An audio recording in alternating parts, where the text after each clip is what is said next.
Hi, everyone.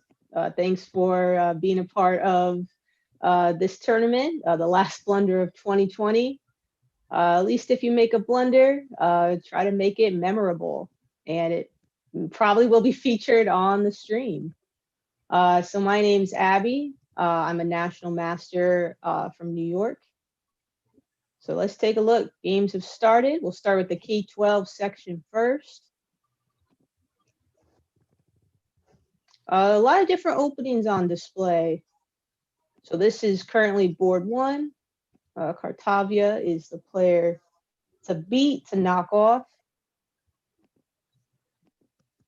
Okay, so we have a Sicilian, e4, c5. c5 marks the Sicilian. And it looks like white chose a quieter system. The most uh, energetic systems would be an open Sicilian with knight f3 and d4. As we can see, white chose to go with g3, bishop g2 instead. And so now we're here. Some more closed structure, meaning the pawns in the center block each other. There's no chance of exchanges, at least for now. The kings are also castled on the same side of each other.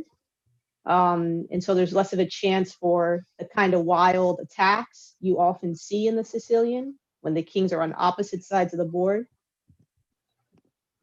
When the kings are on opposite sides, then it's easier to push pawns forward to attack the king. Here, I mean, white could also try to push like the h pawn forward, but that would be very weakening to his own king, which is also on this side of the board, so it wouldn't be a good idea. But we see, white still has plenty of chances to attack the black king. Black's going to have to keep an eye on these dark squares. I mean, the bishop is here for now to protect these squares. White may try to trade it off in the future. Now, black has a lot of play as well. He can try to prove that these pawns are overextended, that they're hard to defend. And we kind of see that happening by him going knight f5 to start attacking these pawns. So I guess this will be my first reminder to everybody, take your time. This is actually a faster time control than, you sometimes get in an over the board tournament where you might have, an hour for your moves or 45 minutes. I know 20 minutes and 5-second increment. It's a bit quicker, but still take your time and really just use your time wisely. When you reach a position like right after the end or the opening is over and you're starting to make a plan for the middle game, that's a point where you want to take some time, and that'll be time worth spent.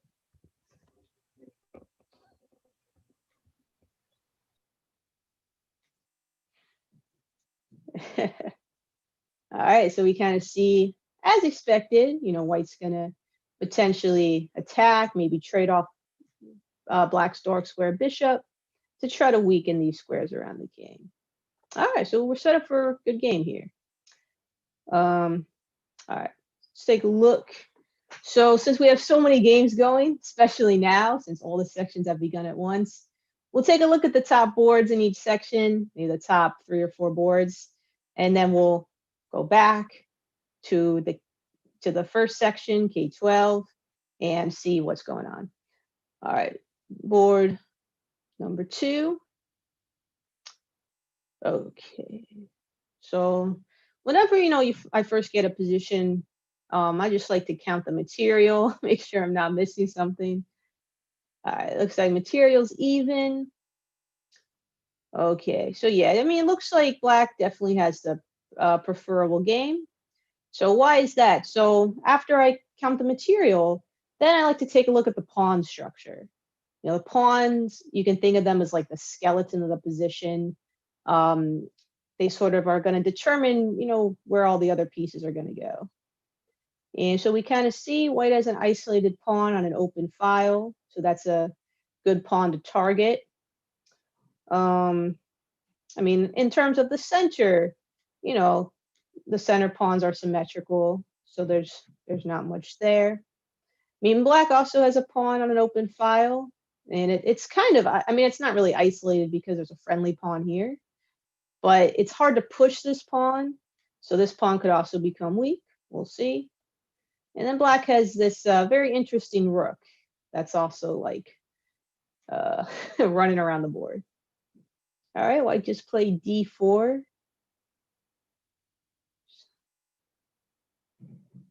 Yeah, I mean, I'm not sure what else white would really do. So things look a little bit loose. I mean, now this pawn's on an open file. So, even though both sides have pawns you can target, black's in a better position to attack these targets. We saw black already put pressure here. And black can pretty quickly generate pressure against this pawn. And white's just not really in a space to attack like these guys. B6 and D6. All right, so we already see black goes here, putting some pressure there. So I think black is a bit of an edge, but it's still pretty close.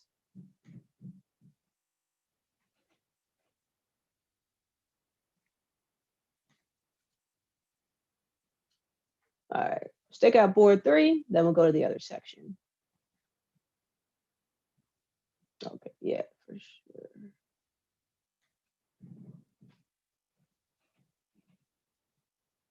Yeah, okay, so just a quick look. Looks like white's up a piece. Well, black does have 2 pawns for the piece, but I think white should win this pretty easily. Let's take a quick look at board 4. All right, and then so we have kind of then on board 4, it's like they basically just began. So it's kind of funny, we had that almost end game position, and now this game like just started. Maybe a French? Oh, Sicilian. So another kind of quiet Sicilian. Looks like white had played. Yeah, I mean, I don't really know much about these lines, but yeah, I mean, hard to really say what's going on. Yeah, I kind of like black just because of the huge space expansion on the queen side. I don't quite understand what's going to happen here, but we'll see. And we see black already has a target, which is probably why white exchanged. But I mean, white gave up that nice bishop. Now black has the 2 bishops. Maybe can even use this file to attack. That's the thing. When you command such a so much space, especially in like the center, you don't really have to worry too much about your king. It's not so important to castle because your opponent can't organize an attack on the king. So I mean, yeah. Well, we'll see. We'll see what black chooses to do. Okay. So that was K12. As we can see, very competitive. A lot of very strong players. K6 also has a bunch of strong players. Yeah, starting with this guy. So I know GWG from our last tournament, or yeah, I think it was our last one. Really strong player, so I was very excited to see him back. All right. Man, Arlington's king does not look very happy. Oh, I just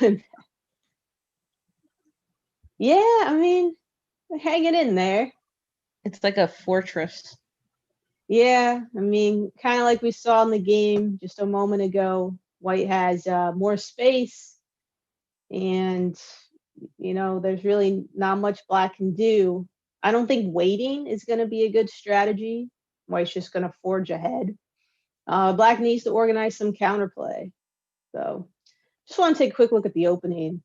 Yeah, I mean, this is the Italian game. Been played literally for hundreds of years. I think it was a favorite of old Greco from the 1600s. I mean, yeah, chess doesn't really get much simpler. You control the center, and then you get your knight and bishop out so that you're immediately ready to castle. Plus the bishop targets f7. the weakest square on the board for black before they castle. Yeah, h6. I mean, I know this has sort of become popular to stop this kind of idea to target the pawn. I really can't stand this move though. So, I mean, this isn't the first player who's done it. I've seen it for a long time. I really don't like it because it's, it's only the third move of the game, and you're already committing this pawn here. So number one, you're not doing a more useful move like developing a piece like bishop c5, or you can also go knight f6 with two knights, and you sort of invite white to come knight g5, and then you go d5. That gets really fun. Everyone should study that. So you're not making a more useful move. And also h6, the thing is, often black ends up castling, and then this pawn on h6 can become a weakness. So I really don't recommend this. If you are really worried about this move, what I teach a lot of my guys, my students, is to go bishop e7. So then there's no chance of the knight coming here. And then you can go knight f6 and then castle. So that's what I'd recommend. But again, also no problem to go knight f6 right now. Let white go knight g5 and have fun with those complications. Okay, so that's board 1, board 2. Oh, this game finished. All right, back rank mate. That looks like a pretty interesting game. Well, since it's done, I won't go over it, but looked pretty interesting. Okay, board 3. Yeah, I mean, black's up a bunch of pawns, right? So black should win this one. Just take a quick look at board 4, and then we'll go to the little guys. All right. Oh, okay. All right. So white is, well, anyway.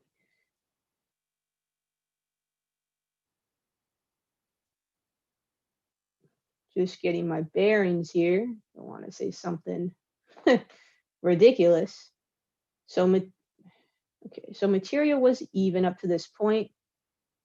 So what happened? So black retreated, white went here, forking the rooks, and black decided to go here, sacking the knights.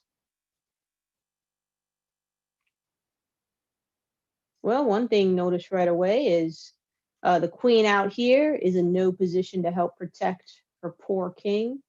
In fact, most of white's pieces are on the queen side, except for this guy.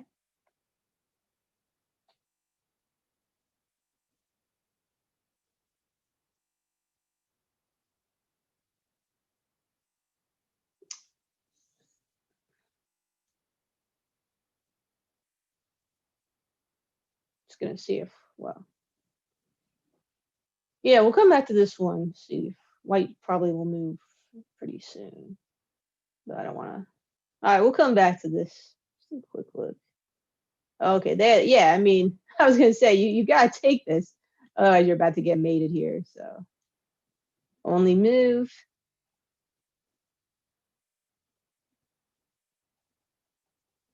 Yeah, check. Okay. I don't know. I mean, I did. Well, we'll see. Come back to this one. All right. Let's say got a couple games about finishing up there too. Okay, K3 also had a lot of really strong players in this section. Even though these guys are the youngest, sorry, even though these guys are the youngest group, some of our strongest players were from this section. So I remember actually looking at like the top 5 players in the tournament, and each section was represented. We had a player in the top 5 who was in K3, and one other player from the top 5 who was K6, and then another one from K12. Wow, I am really impressed with black. So no, I know Sam. Well, I don't know Sam, but I've gotten to become familiar with him on a couple occasions. Really strong player. I think he's the number one in this section. And then he's actually playing one of my students, McAllister. She's getting into chess this year. She's only in first grade, and she's hanging in there. I'm uh I'm actually amazed right now. See what the opening ones. Well, all right.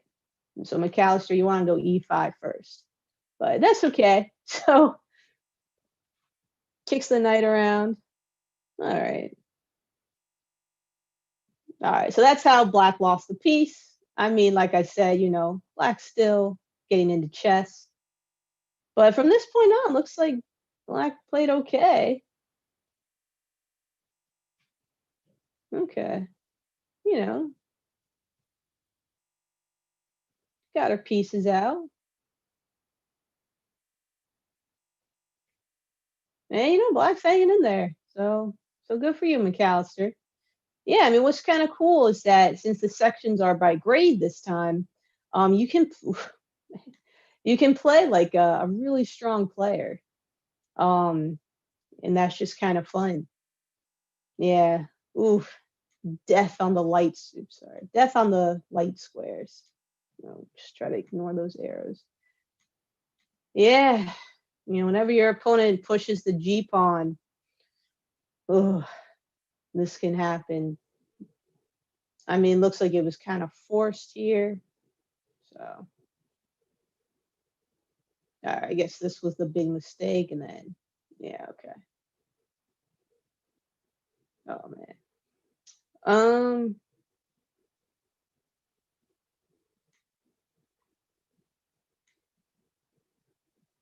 this is gonna, because like you can't jump out because then the knight's hanging. How long is that bishop just sitting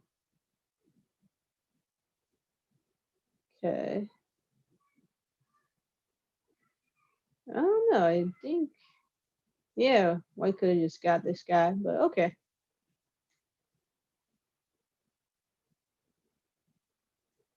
Okay, 4-3.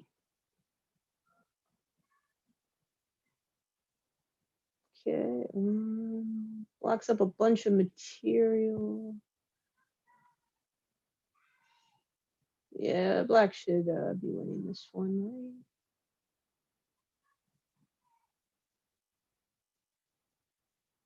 right? Kind of a goofy position, but I think black's gonna win.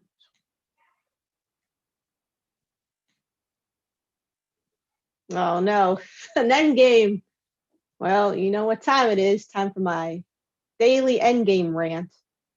So, a lot of players they get to the end game and they think, okay, the game's almost over, and they speed up, and they just make a lot of mistakes. So, when the end game comes, just treat it like any other part of the game. Treat it like it's your very first move. You want to be careful, get off to a good start. The end game's no different. You want to be careful and not squander away either a good position or a position you could possibly draw. Yeah, I mean, look, white's up a pawn here, and look what's just kind of happened as I started talking. Um, I mean, it's going to be kind of tough for white. Let's see. So, yeah, I mean, that king was all the way back there. Ooh, yeah, well, I guess white's trying to stop the pawn. Be careful of pushing pawns, well, at any point in the game, but especially in the end game, because it makes the pawn harder to defend. And now suddenly, look at that, and that rook's just terrible.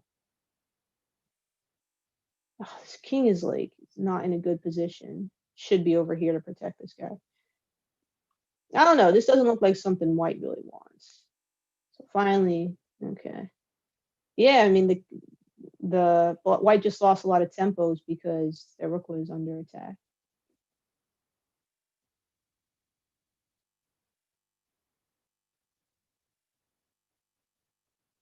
Yeah, I kind of like just keeping this rook tied down. Maybe black could have used the rook to go rook c4 or something. But okay, so they enter a pawn ending. I know there's a way to look at how much time black spent on this. I mean, black, still have plenty of time. And this is very committal. White decided to go into the end game. Well, okay, let's see what happens. Oh, listen, it's tough, but oh, my eyes. Yeah, there's, I think this game's a little crazy, but I think, oh,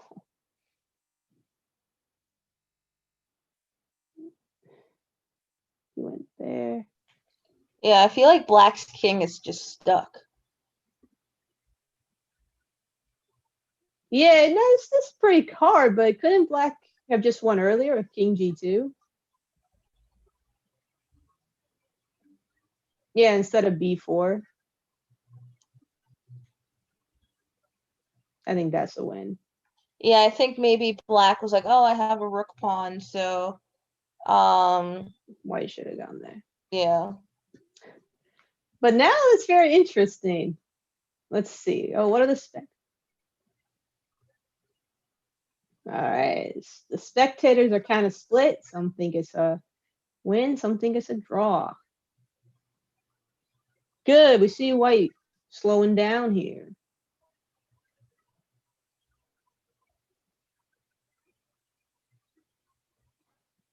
But I mean, look how much time there's still left. I mean, it's good to slow down now, but it might be too late now. Maybe those 12 minutes could have been better used, a few moves ago.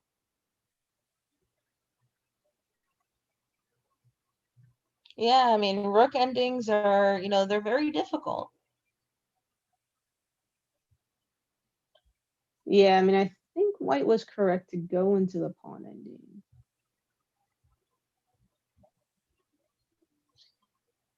Great, because if white, Oh, well, let's see how the game. wait, Oh, like I said, my eyes. all right. Is it too late?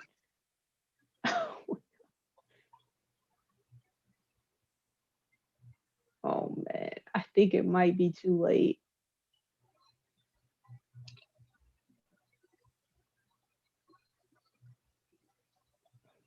Oh man. Well, you did. All right. I don't want to be too mean here. Let's see what happens. Nah, look, it's tough. Definitely not an easy position. I mean, especially, since kids are also really young. Yeah, So, this is K3, right? yeah. Yeah.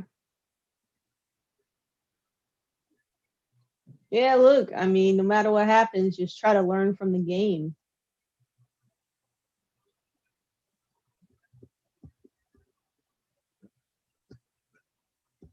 All right, let's come back to this game.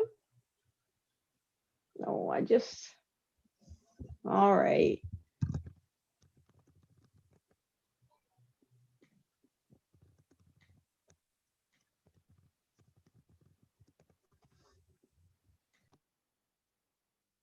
Got you. All right, let's see. Man, McAllister's hanging in there. Oh no, she lost. All right, but hey, McAllister, good game. Play a really, really powerful player.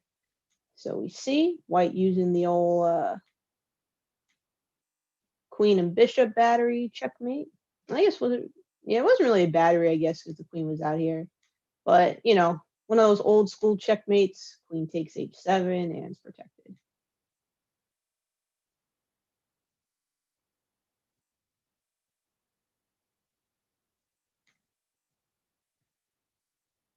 Oh, this. All right, so black did hit upon the correct idea. Wow, looks like we have one more game remaining in K3. But I thought white could go for this. I think isn't this a win? Because you have mate. Oh no, this what am I talking about? No, the queen's too far. So this would have been a draw anyway. So black was kind of cutting it close.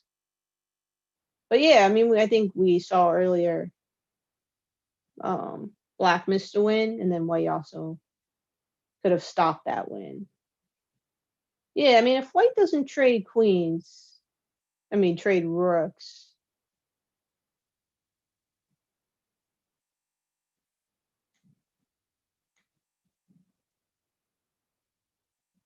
Oh, actually, I don't know. It's kind of interesting. White didn't have to trade, but this should be fine to just force like a draw. So I think white should go here. Well, maybe not yet. Yeah, no, king g5 was bad. And then b4 was a mistake. Black should just go here, promote the pawn. So yeah, interesting endgame.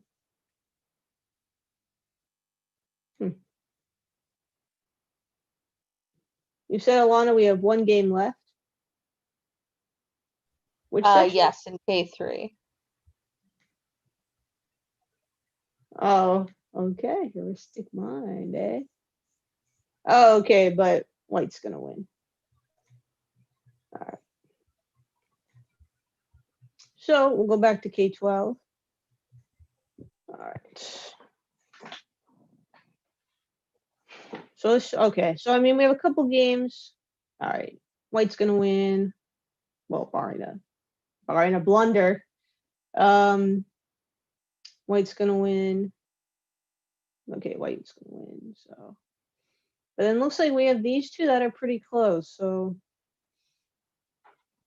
5 pawns.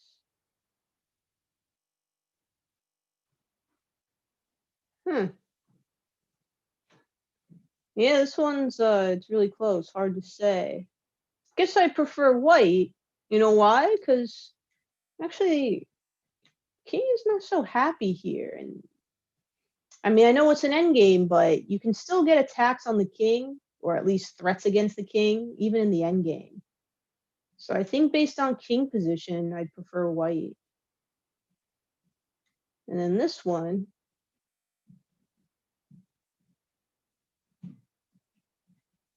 all right, so black has control of one open file, white has control of the other one. Um,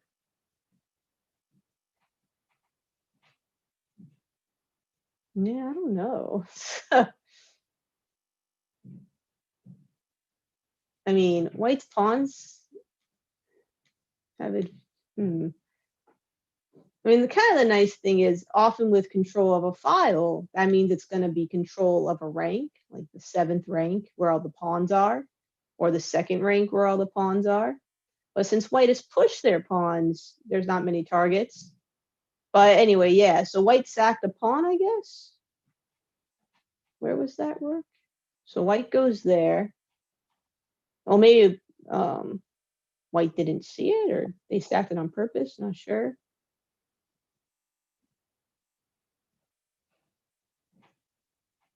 White's trying to get some counterplay. So they gave up a pawn to, well, I don't know. It might not be worth it.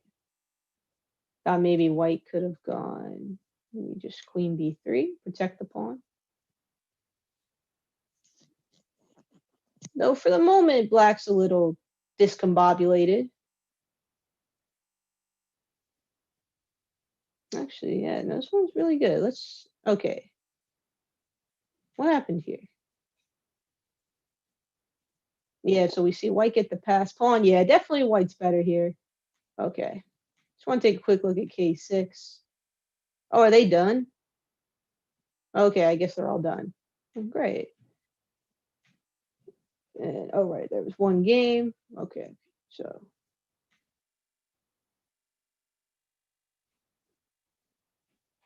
Yeah, I mean, I think black should be fine here. All right, so this is kind of the big one.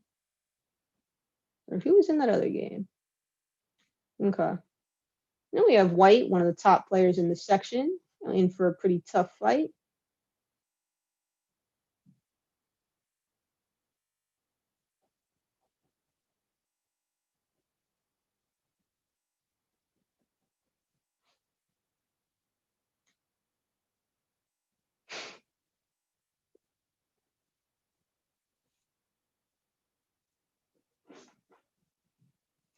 So white decides to trade. Yeah, I mean,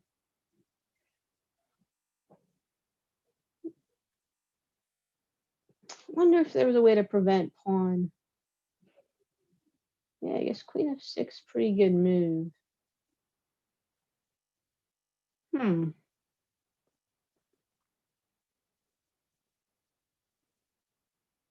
I don't know. I think, white would like to not trade to keep up some possible threats against the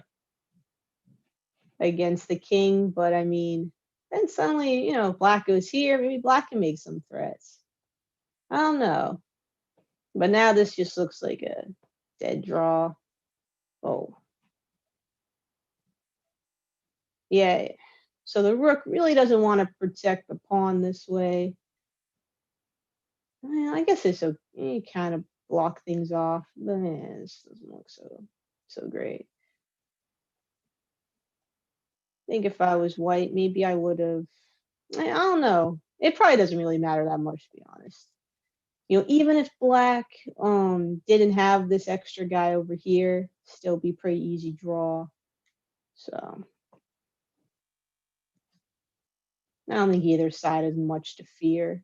And, their times are pretty close too, so there's no problems there. It's funny though, I keep saying that even if we have an endgame that's equal, it's almost never a draw. Someone always ends up winning, not necessarily the player with the better position either. Oh, so what I was going to say. So even without this pawn, it's a draw, I think. And even if white didn't have this guy, it's a draw. So that's actually kind of a hard draw.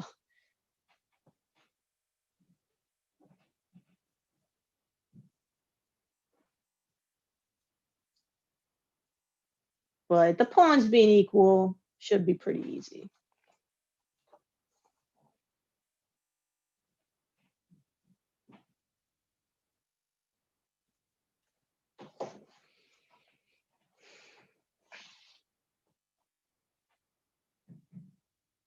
You can kind of see the problem with the rook here. Really restricted scope. I mean, to keep guarding the pawn, the rook's just going to have to kind of go around here. If the rook was on a4, I mean, I don't know if that would really matter too much. Yeah, probably not. All right, good. Yeah, yeah. I think this is white's only chance to try to do something. In fact, did black play f5 at some point? Oh, they did. Maybe f5 wasn't so good. Like it just wasn't necessary. Well, I'm just gonna attack. I don't know.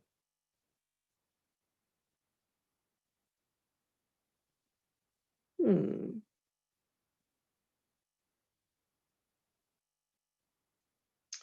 Yeah.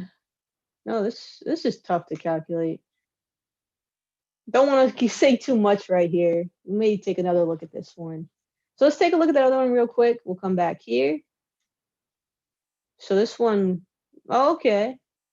Oh, they lost the rook. How'd that happen? Oh, okay. Okay. So black was probably gonna win anyway, but we'll see.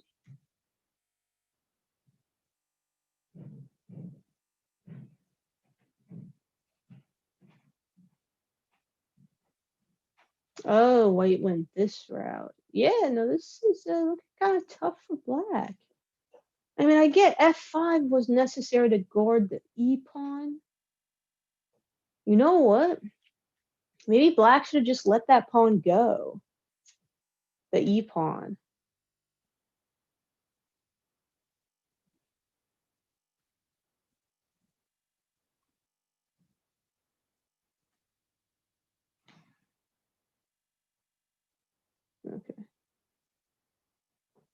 Yeah, well, we'll go back to the real game real quick. So maybe f5 is, I mean, how can that be possible? It just is kind of weakening. Like actually, even here, well, no, that's just crazy. You know, because the funny thing, now the rook here kind of makes sense because it puts some pressure on this guy. So I mean, black could just sort of be like, okay, you know, normally this is the defensive structure black wants. Yeah, yeah. H5 if you're defending. So maybe white could have actually gone G4. That maybe would have been better than King F1. Yeah, G4 definitely correct. So I think H5, and then just let white take this pawn. I think black should have enough to defend. It's funny. Seems weird, like, because I mean, like, look what happened. Okay, there we go. Black's got to get something going. Like I said, equal position, but probably not a draw. Right. By the way, at 2, we'll have another guest joining us to double check some of my analysis and judgments. You never know. Let me take a quick look at the other sections. So, okay. That's where we just were. Oh, so these guys started, yeah.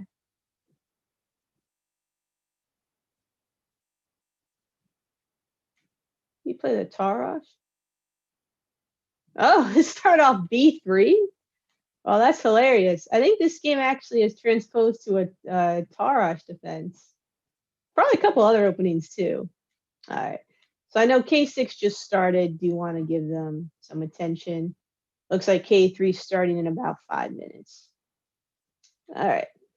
See what's going on in our rook ending. I mean, the players are getting down on time as well. Then we'll check out K6. Or, oh man. No, yeah. K6 and then K3 starts in 5 minutes.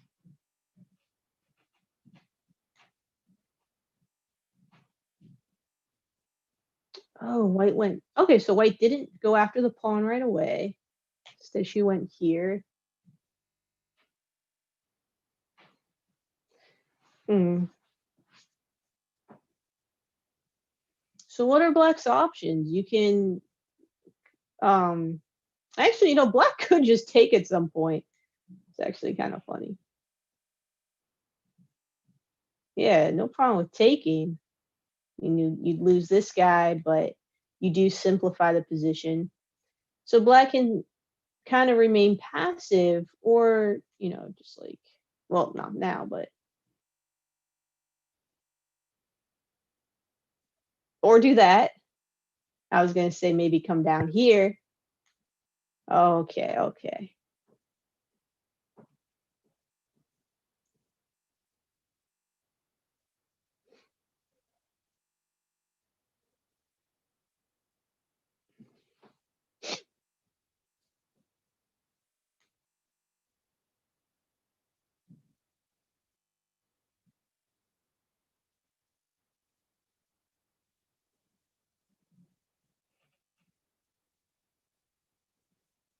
Yeah, taking, I think, yeah.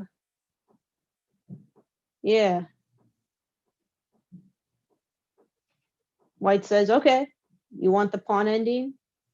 Let's go.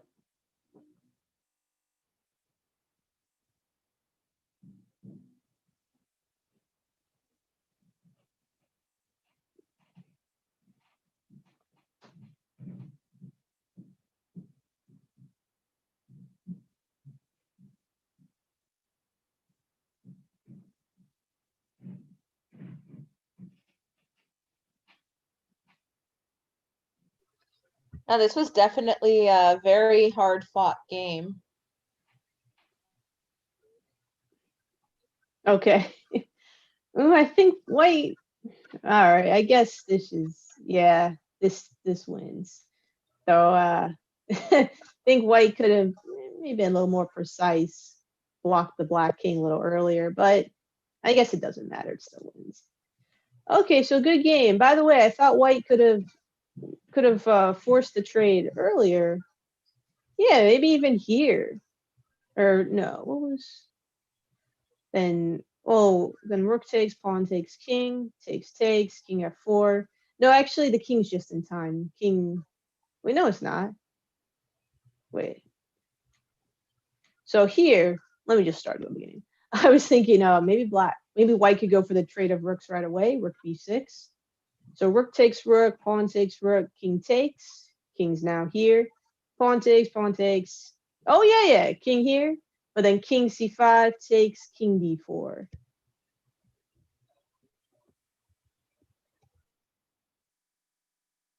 Yeah, no, that's not good.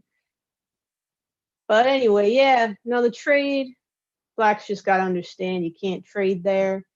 It's not too hard. I mean, you just have to kind of calculate that out. I mean, I don't think it's too hard to really calculate that. Just to see, oh man, white's king is way too close. I can't get this guy and stop the pass pawn. But anyway, very hard fought game.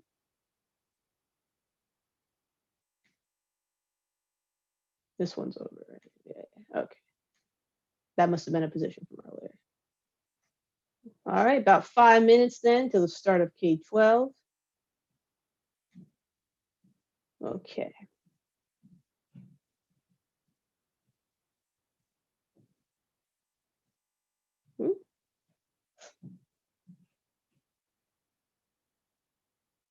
What happened?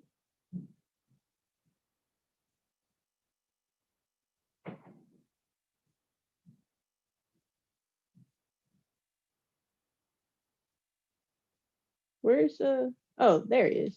I was like, where's GWG? All right, cool. So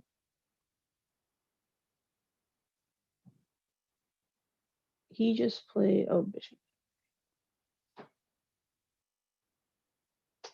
Yeah, I mean, looks pretty equal to me. Maybe actually white's slightly better. Seeing a better control over the center. I mean, this rook is out of play. And bishop, a little bit out of play as well. At some point, black could think about taking. If white takes back, they have the hanging pawns in the center. These kind of two pawns isolated, kind of out there. Oh, white went ahead to. Or if he had taken with like the bishop, then you have the isolated pawn. By the way, we're about to see it here. Let's assume. I mean, I don't know which way black should take back, but let's say they take with the knight. Then white has an isolated pawn. So isolated pawns are not weaknesses. It really just depends on the position. Particularly in the middle game, isolated pawns can be very strong. They give white slightly more space. Compare the D pawn to the E pawn. They give open files because there's no pawns on either side of them. And often there's good chances for a kingside attack. I'll get rid of all these irritating arrows. There we go.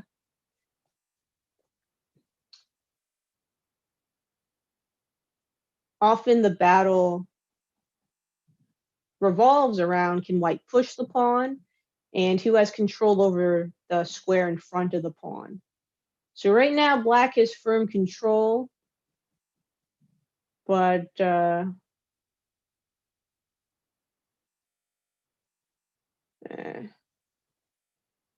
see how long it lasts. Yeah, no, rook c1 I don't like. I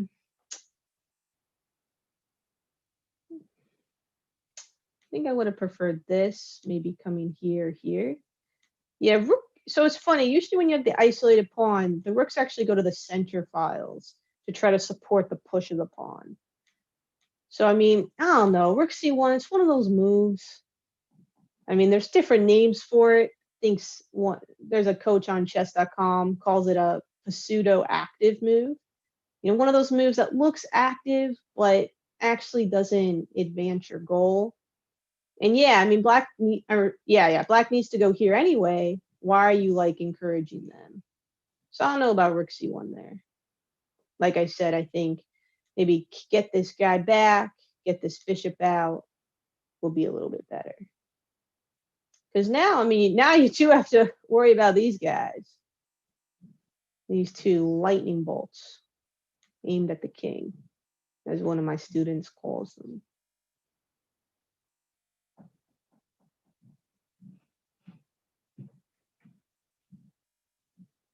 Oh man, it's like that one move, rook c1. I mean, I don't know about taking either. Maybe it wasn't a good moment to take. Well, now I'm like questioning everything. Was this a good move?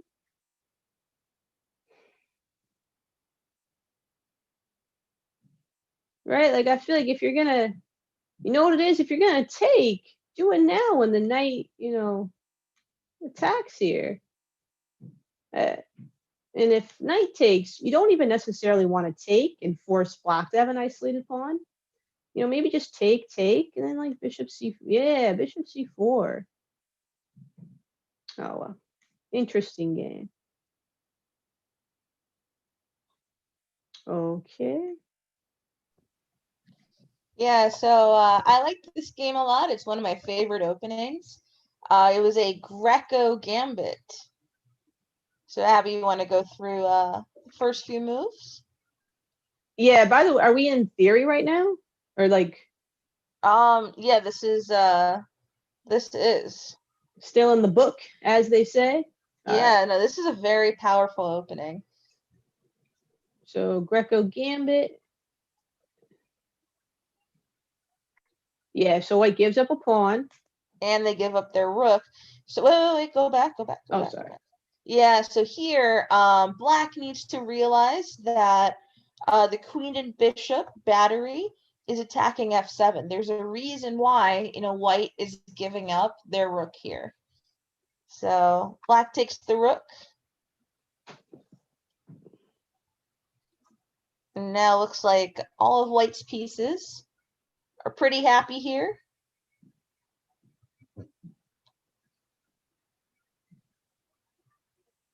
Yeah, I mean, I think maybe there was a better move here for white. Well, this is the position. So bishop g4. Yeah. I Is just there a think move black's supposed to do here? I guess It's kind of looking like GG. yeah, I thought maybe they should have taken well, I'm not gonna say anything now, but this is an opening that I teach to a lot of my students, and if it's used correctly, it could lead to positions like this. What are your thoughts on Greco? Well, I just don't want to like give too much away, but Not like just your general thoughts on the Greco. oh, yeah. No, it's great. Definitely a lot of quick wins and just learning how to use the initiative and attack. So, I mean, I do have a question I want to ask you here. Let me just see what white does. So after we're done with the opening, we can like take a look. Wow, offering another piece.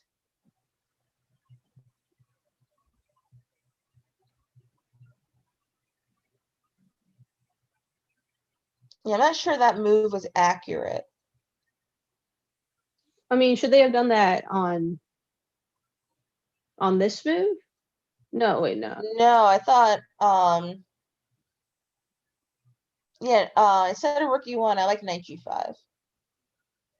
Oh, wait, actually, why can't here g6? Yeah, so the Wait, idea is to go no. knight Isn't that g5. just winning then here? No, knight g5 and then bishop g6. So they're supposed to go here? Yeah, and then bishop g6. Yeah, I was gonna ask like, well, what's the book move? Well, what's wrong with rook e1? I mean, rook e1 is it's It's pretty okay, strong but too. Yeah. Oh, this is the best move. Irene Fox says hello. Oh, hello. Hi, Irene. Yeah, so go back. So when they played bishop h5, they should have played bishop yeah, they should have played bishop g6 instead. Yeah, I think that's checkmate. Yeah, because I think, maybe, white knows the ideas, like the basic patterns, but this didn't happen the way that they learned it. So that's why Yeah, now it's an interesting game. yeah, no, this was very interesting. I feel like, a lot of chess players, they know the patterns, but if something doesn't happen exactly the way it's supposed to in the book, there are mistakes that are made. They try to replicate it based on their memory of the tactic. So it's really important that you Mm. understand the position and when you're supposed to make a move and when it doesn't make sense to make that move. But I feel like this was a very fun game. Yeah, well, okay, I still have a couple questions. So yeah, let's go back. I mean, that's a great point because black just needs to calculate. Well, wait a sec. If they take, they're covering that square. Exactly. That's why bishop g6 is a lot stronger here. So I'm still. Is this supposed to be okay for black, or is black already lost? Oh no, Like, black is totally losing here. oh, so what was the mistake? The mistake was taking the rook. What are they supposed to do? Okay, go back. Go back. Oh, Yeah, they're not supposed to take the pawn on c3. oh, okay. Yeah, that just leads to unspeakable horrors on the chessboard. Oh, okay, so that was my question. I'm like, well, is black already lost? Like, so white did everything correct. Is rook e1 correct? Probably Knight not. G no, knight g5 is more accurate. Because I think with here, so we were all thinking, white would just go for the material. Yeah, I mean that just wins a queen. Black, yeah, but black does have two rooks for the queen. That's true. So I guess it's not as clear. So you're saying knight g5 was the best with the threat of here. And that's just winning. Cool. Yeah, because remember that knight's pinned. It can't do anything. Got you. Definitely very interesting and, a game with a lot of fireworks. Yeah, by the way, the game is definitely not over. Well, actually, ooh. I mean, black's up the exchange, but obviously he would want to be black here. Yeah, I guess Leopard Deer has it's a lot of initiative. Yeah, So yeah. I think if black can survive, they're going to be in pretty good shape.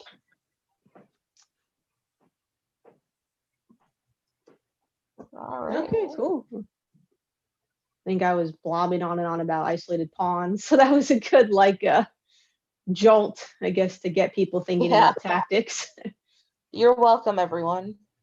Hey, now we're gonna spend extra time on this position.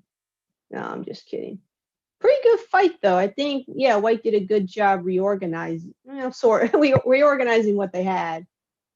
And we see the battle's going to be over, the center squares, particularly the square in front of the pawn. All right, so okay.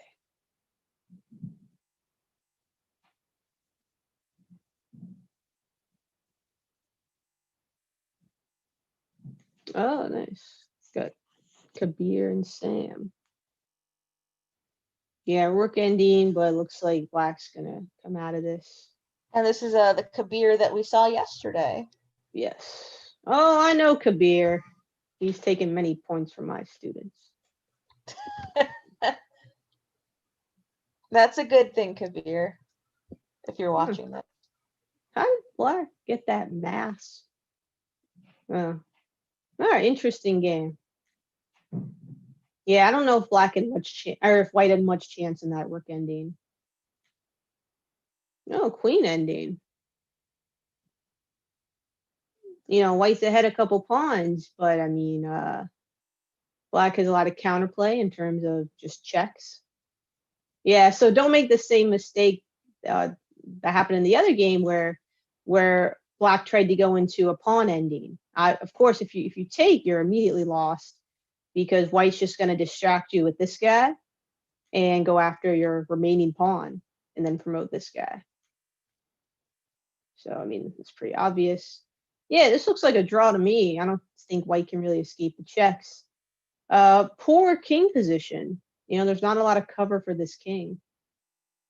So this game should be a draw, but we'll see. Actually, yeah. Well, I could even nah, checking's probably just better. All right. So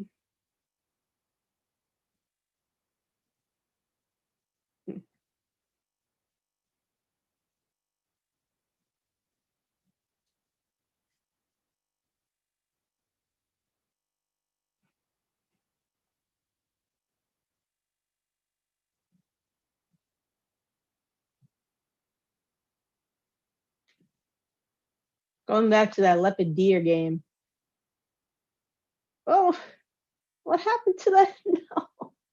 No. Oh, that night was so nice, but no. Oh, what is it doing there? Oh man. Yeah, no, chess is a tough game. Oh,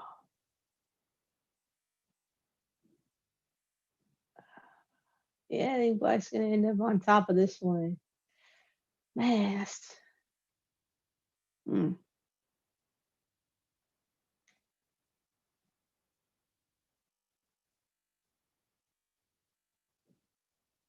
Oh, I'm thinking of maybe a game this player played last time. I'm like,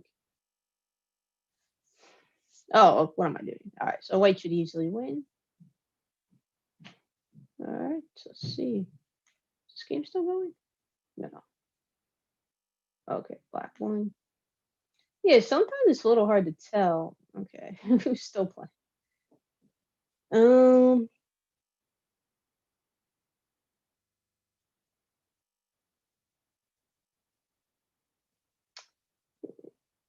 yeah, so a lot of close games. All right, we haven't really talked about these guys. Let's see.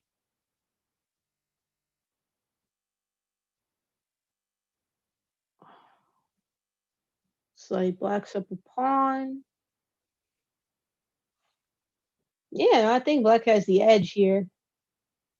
Up a pawn, and I mean, also up in development. All right. These guys, let me refresh. Okay. There's my friend. No, this game's gonna be tough. This is not an easy one. Yeah, I'm definitely gonna be watching this one. All right, let's go to these guys.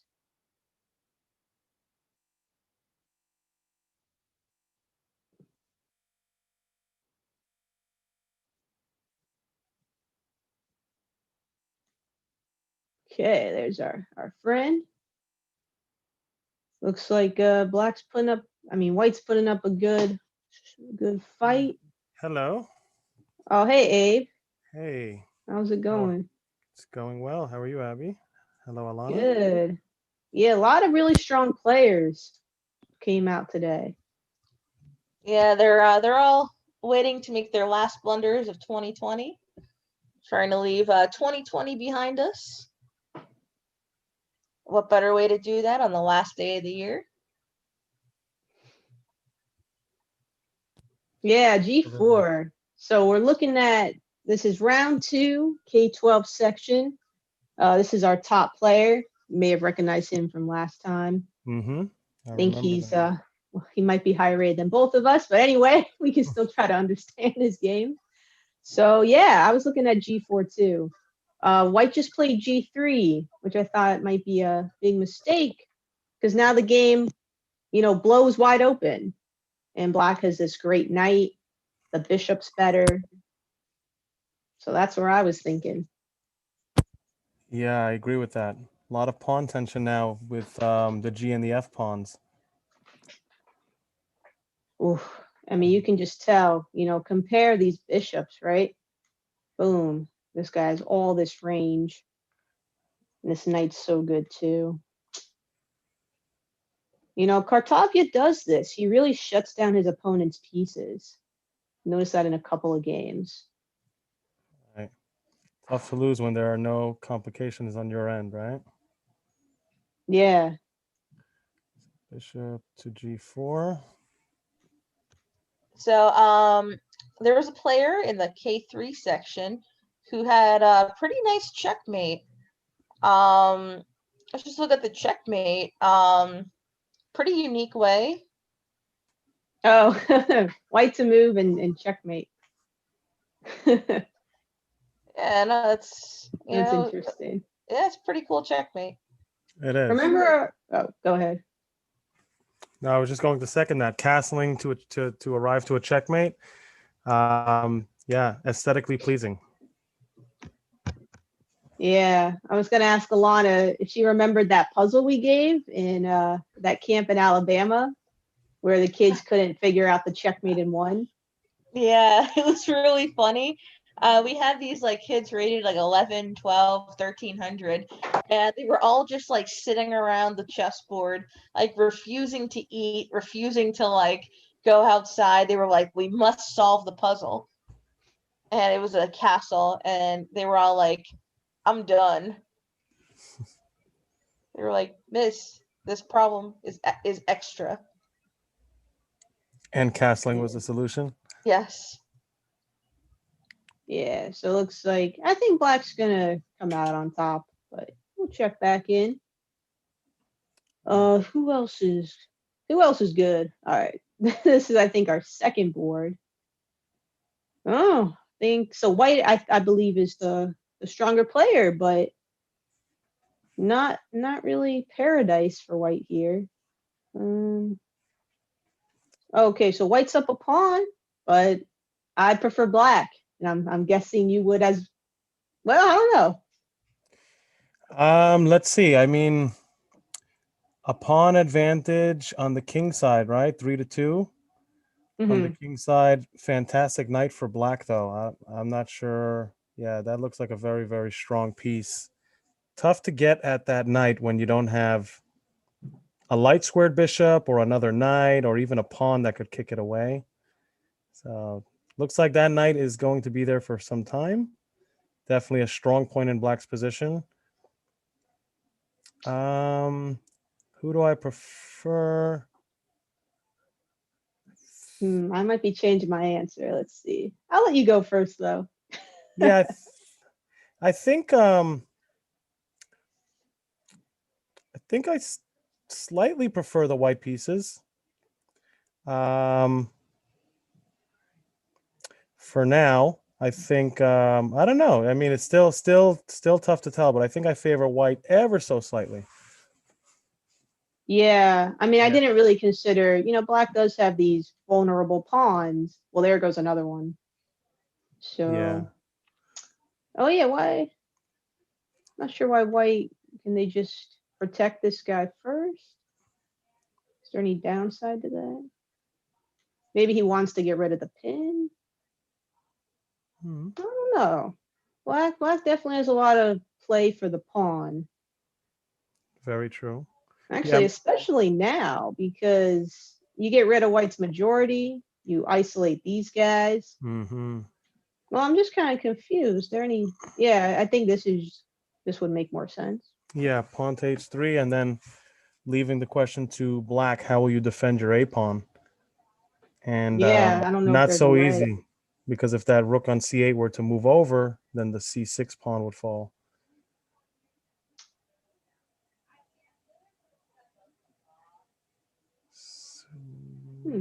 Okay. Now this is tough. No, I guess that doesn't.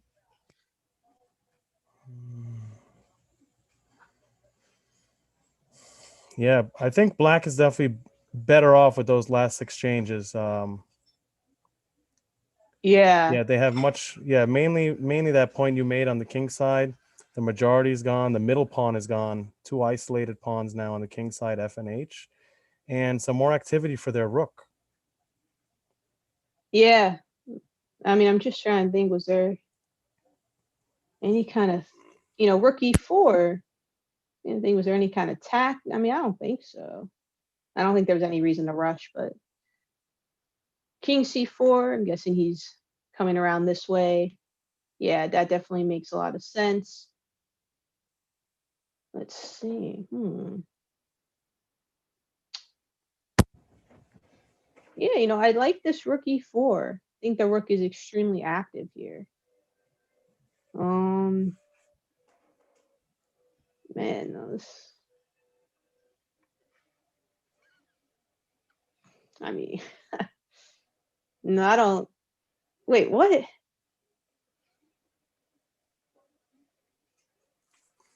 He just missed that? Yeah, I think that was a blunder. Rook to g5, bishop takes. Oh, I mean, okay, but even if it wasn't, I mean, come on, Black. Like, okay, you have a trick, but like, let's pretend he couldn't take for some reason.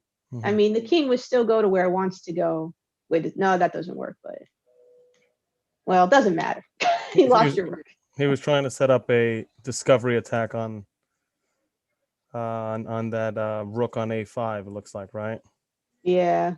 Trying to get that knight out of the way with check. Pick up the rook. But like the rook isn't even good here. I think couldn't white also? I mean. Yeah, you would need like 2 moves in a row for that idea to work. Oh, too bad, because this is going to be really, really tough. I mean, does Black have any chances? Maybe, but probably, definitely a lot harder than before. Yeah, definitely an uphill battle now. And just a quick update on this one. All right, so yeah, kind of what we expected. And then look at the minor pieces. Black's is a lot stronger. They're not white can't really do anything. Right. Yeah, fantastic. Yeah, a nice position there for Black. Tough for white to invade. Really cause any problems for Black. Just refresh real quick.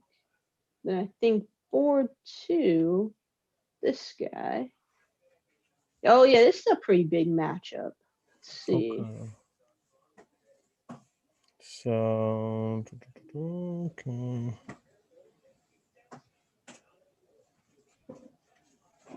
I think this one's a little more clear cut.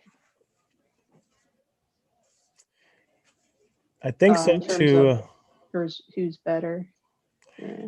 At least, I mean, materially, I think even right now, but positionally, I'd say at least a pawn structure advantage, if nothing else.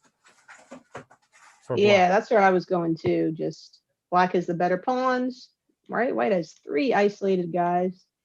So 4 islands to 2 islands. Yep. 1 here, 2, 3, 4, and then the 2 for Black. It's just gonna be hard to defend, but for the moment, though, I mean, Black doesn't have any clear targets. Right. I mean, these guys are well protected. I don't know. I didn't like the a4 move. I really always hesitate before just pushing pawns forward. They can become weak. The knight also protects like d2. Right. Tough for any invasive moves at the moment, because it looks like even though the black rook is the more active on the open file, it's tough to really find a square to come in on. Yeah. To really cause problems for white, right? At the moment, everything is sealed off. At the moment. Yeah, I think these positions, they're so tough, especially for like lower rated players to defend. Like if you're the lower rated player. Right. Because like you feel like you have to do something. But sometimes it's better to just sit. And that's just really tough. Yeah, absolutely it is. All right. So this is K12. Let's take a look at K. What's that K? Yeah. K6 should be finishing up. Oh, I like the usernames. Yes. Like Darkness Destroyer.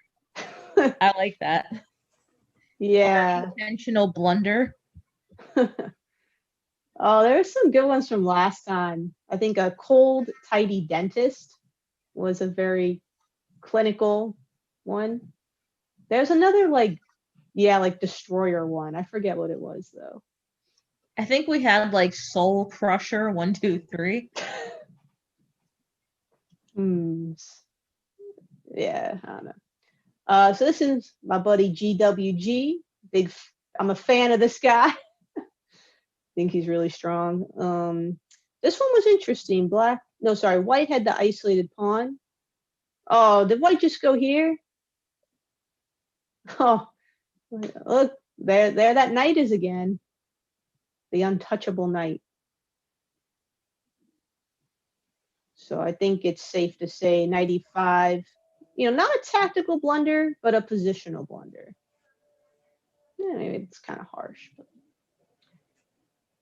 because as long as you have the knight here, it can at least challenge this knight when it comes here. But once it gets traded, the bishop can't attack the knight, so it's going to be there forever. That's right. Yeah, it has a nice outpost on d5. The one thing though is black does have the weak dark squares, and that's the color white has. So maybe white can get some counterplay. I don't know. That's true. It's a good point.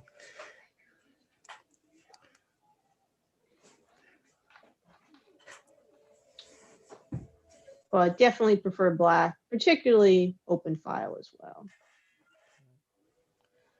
I think the key is, imagine if the queen and rooks were traded. This would be very bad for white, but maybe they have some counterplay opportunities if they keep these guys there. All right.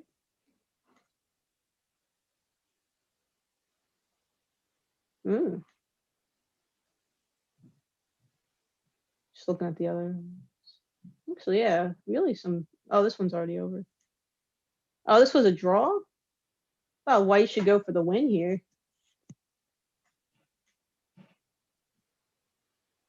Kind of surprised. Yeah, just like. Yeah, I definitely think, white is winning in this position. I mean, Yeah. worst is here. Yeah, like you're not gonna lose. Even And if you maybe lose they weren't confident in their endgame. I mean, is this even an end game? I feel like I don't know. It's such a weird position. I don't know if it falls under end game, Well, there's no queen. No, I see Very your few point. pieces on the board. But do you kind of see what I'm saying, though? It's more like a material imbalance than like end game technique. Well, whatever you want to call it. Yeah, I mean, what we normally recommend to our students is play a position out, right? I mean, what's the worst that can happen? You lose the game, but you learn a lesson from it. If you're the one that has the initiative, don't settle for a draw. Play out the positions and, win or lose or draw, you still learn something. Yeah. So, and then this one was awesome. Oh, this one's over too. Oh, yeah, sometimes I think I have to like refresh or else the games are there. Looks like GWG and Tar Heel. It's the last. Well, I mean, there's this game, but I think Black's about to win. Let's take a quick look. Oh, well, maybe things can get interesting. So Black. Yeah, I don't think Black had to sack the bishop. They could have just moved it, and then moved it again, and then White has to give up the pawn. But okay. Actually, yeah, now it's kind of interesting. Let's see. Did Black try to maybe make it too fancy? Try to be too fancy? Well, yeah. I guess not. Mm-mm.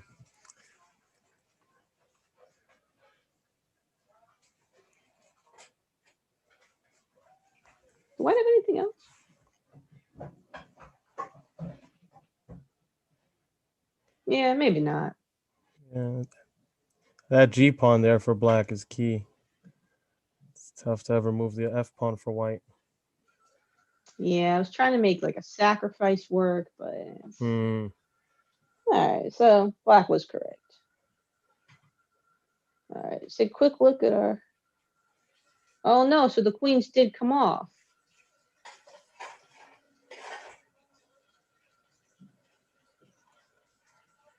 Oh, he went there. I mean, I don't know. I guess you kind of have to trade.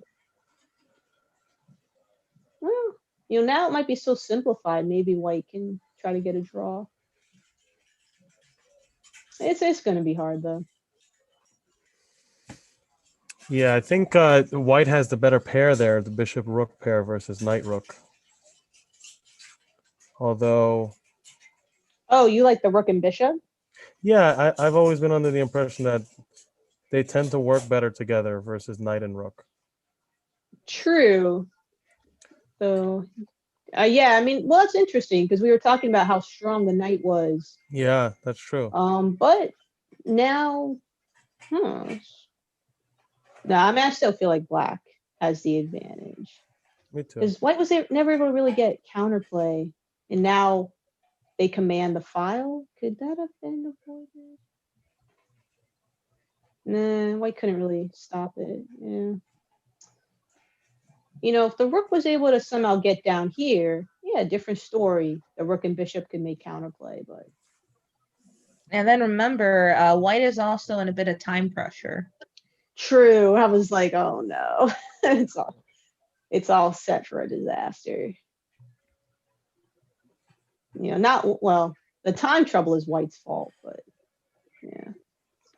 Good to have increment in these kinds of situations. Yeah. Uh, I don't know about black's last few moves. I feel like they're giving white some opportunities. Another open file.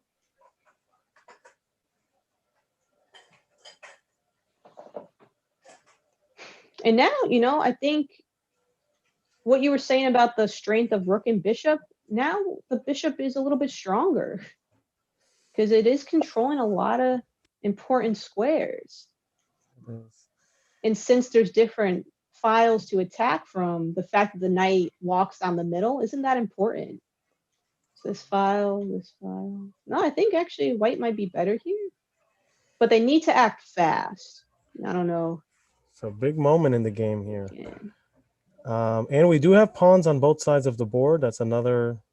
Okay, bishop eliminates the knight. So now we have a rook and pawn ending. King to f1. This might just be a draw.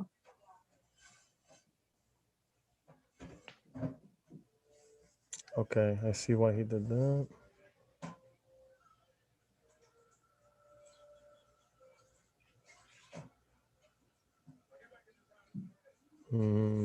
Yeah, that's a pretty strong. Yeah, I think move there. now like black is just gonna pick off all the pawns. Well, go. I thought that was the point behind king to f1 to stop the rook from coming to e2. It was a good idea. Same. But then I went back to g1, so then the rook accepted the invitation to come in there. Yeah, I mean this is a really tough position for white. Definitely can't blame white here. So they're about to lose another pawn. But I thought yeah, rook a3. No, you got to be active. I think he has to go rook here, tie down black's rook to that guy, and then just maybe bring your king up. And I don't know, might be okay. Yeah, here, yeah. Why not just go here? And I think white has some good chances too. Like this pawn's really strong, stops the black king from invading. Right. Actually, white might have. Well, let's wait. Oh, I can't do analysis while the game's in motion. Trying to think. He'd probably go rook b2, rook a7 check, king. Yeah, probably king f8. And maybe just rook a6, try to get this pawn. White should definitely have enough counterplay. Yeah, and at least for a draw there, you can always just keep giving the check and attacking the pawn again. Yeah, exactly. Oh, well, close game. No, that's tough. I think if White had more time, they would have found a better defense. Yeah, so there's a really good game going on in the K3 section. It's the last game of the section.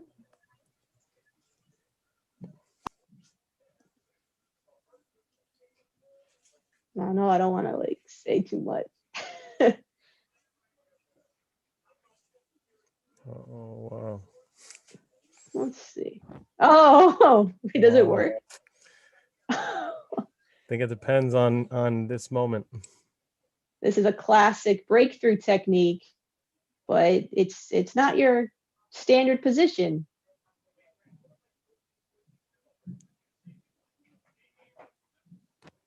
I think Black played correctly there. Yes. Especially with 1 minute left. Yeah, tough to come Yeah. again. Black knew his stuff or her stuff. dang 2000. Good job.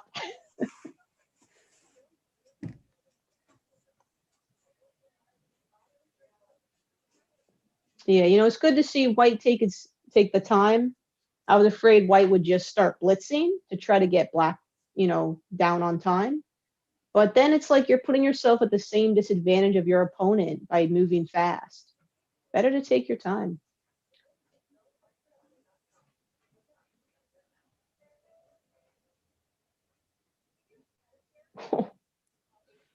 Oh, Oh, this is hard.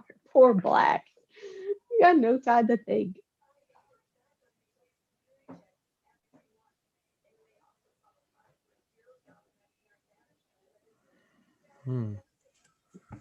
um, I feel like this is a very instructive end game. Yeah. definitely. I feel like it's going one direction, though. Yeah. Mm-hmm. I don't know if there's something he can do. Let's see. Mm.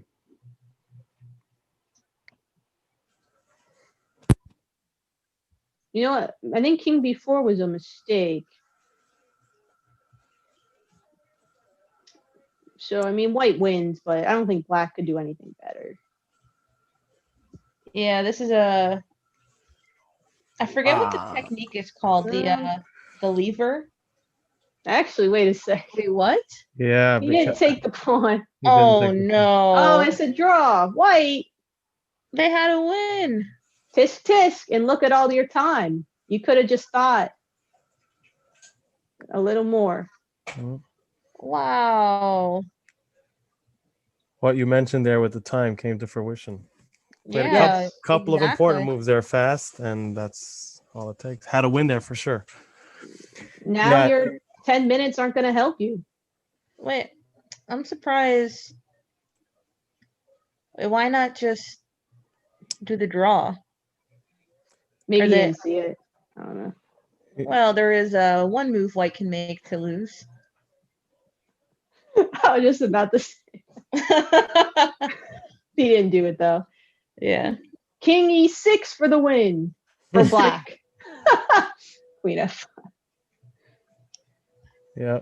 Yeah, Skewer. this is definitely a draw. Yeah. Although White may be trying to get a time win here. It's not gonna happen. I mean, it's Now with increment. Yeah, now with increment. You can see Black offered a draw, White declined the draw. All right, so let's go back to a more interesting position. Yeah, so I think yeah, right there, that's a Zugzwang position. Nothing that Black does is going to be a good move here. Every move that Black has steps away from the pawn on c5, and the king should just take that pawn. And then, yeah, right there, that king to e6 move, king takes on c5. And then you're guarding the c4 pawn, you step over to b5, or you know, and then you march your pawn down the board with the help of the king. You escort the pawn down, become a queen, and then you have an easy win there. Yeah, I think it's a mutual Zugzwang as well. So if it was white's turn, white would lose. Correct. Kind of interesting. Correct. Yeah. So by the way, I think king b4 was a mistake. I think he should just try to protect the pawn. I don't know. That's a hard position. I have to think about that. But king b4, definitely a mistake.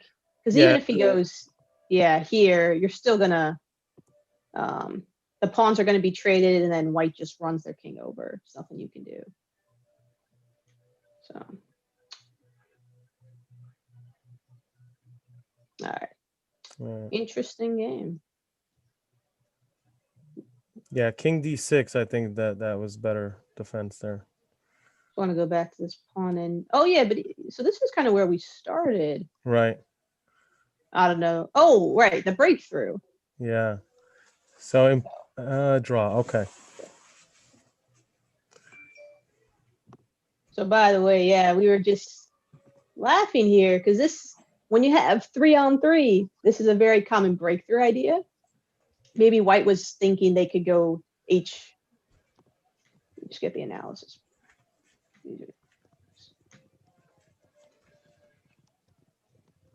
Yeah, thing in H5, and then like magic, the pawn breaks through, but the king is too close. Mm-hmm. All right. Had black taken with the H pawn, then then you would have an H pawn as a passer after F5. And that king is not catching that one. He's outside of the box in that scenario. Yeah, you guys know you can check real quick if the king is close enough. Just do you want to explain the box? Yeah, so the diagonal line you just made, you go diagonally across to the 8th rank. So we have that diagonal line from H5 to E8, and you then go up to the same rank, which would be E5, and then you can see that box that's formed there with the 4 circles on the board.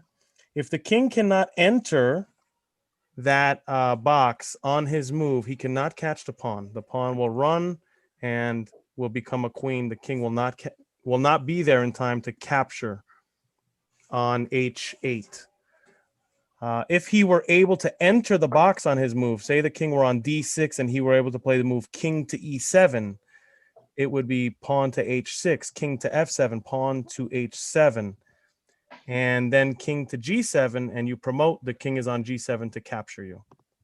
But just one tempo short, not where he needs to be.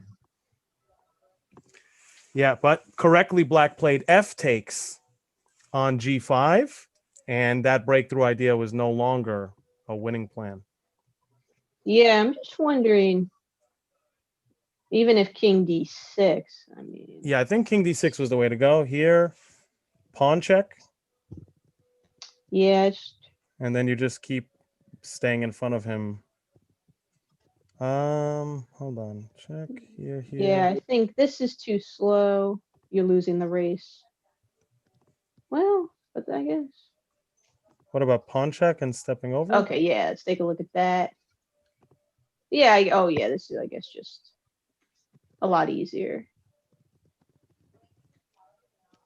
There's just no way to do anything. Yeah, you just, yeah. Yeah, well, I calculate a bunch of variations on it. Something's bothering me. I feel like there's a way through or something, right? Like, let's just say, yeah, no, I guess it doesn't matter. Doesn't matter where black is. They can just be here or here, right? Because you can't get back and. Yeah, black's okay. This is pretty simple. Some variations, white can. There's only one over here and then come back. Yeah. Okay, I see what you mean. Maybe if those G pawns were on the F file, the king would have a way around the king side, maybe. But I think that's right. Yeah, that could change everything. Yeah, since the pawn on g6 negates any h-file entry from the king. Yeah, that king around d6, e6 patrols the entry point e5. Yeah. Thinking. Is there anything else they could do besides? Oops.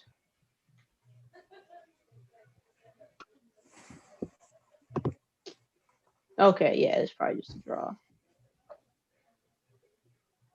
I don't know if I don't know. Yeah, we can analyze this all day. Pretty interesting. Maybe Oh, yeah. in that, okay, so when we get the pawns lined up a couple moves ahead, yeah, here, okay, here now this moment right here, I don't know, is king to e4 an idea? Oh, and then try to do the breakthrough if they Yeah, take. try to get the king one step further away. I think it might not work because it comes with check.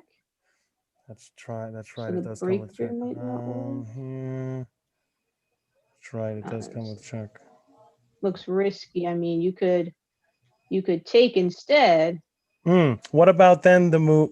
Okay. I see what you're saying. Take instead, and then step in. Probably make sure I'm not. I mean, I don't think it's gonna work though, right? Because I'm too fast. I mean, this is gonna be pretty hard to win. For black. Yeah. Mm-hmm.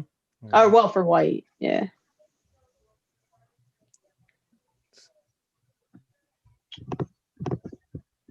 So it looks like Mm. K3 and K6 started their third round. Yeah. Was there anything else you wanted to look at here, Abe? Or No, I let's guess switch we over? can. Yeah, we can switch. Sure. Yeah, I mean, looks like Black had enough to just stay in the game. Yeah. But yeah, be fun So to look at this. here, king to e4. Black king takes the c pawn. Yeah. Right. So Maybe the move. I don't know. What about h5? H5 instead. Yeah, that's probably, well, maybe. But then yeah, we get to that you race. still got to go after this. Yeah, interesting position.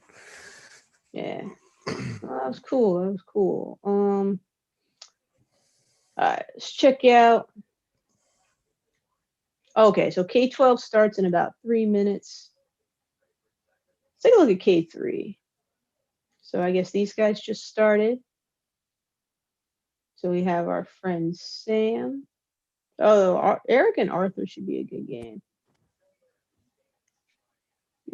Games keep changing. I get confused. Okay.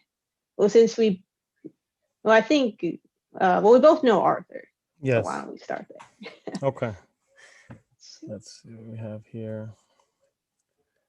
By the way, the opening, Roy Lopez. Mm-hmm. I I figured actually that didn't know Arthur played E5. All right, well, we can get. Here's where we're at. So, okay. I think.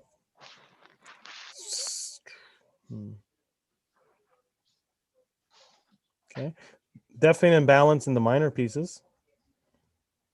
Yeah, 2 bishops for black. 2 knights for white. Pawn structure, I'd say favors white. Mm-hmm. With that doubled C pawn. But still very early. I do like white slightly better with development wise. They have connected rooks. Okay, c5. Okay, immediate response. Queen to d3.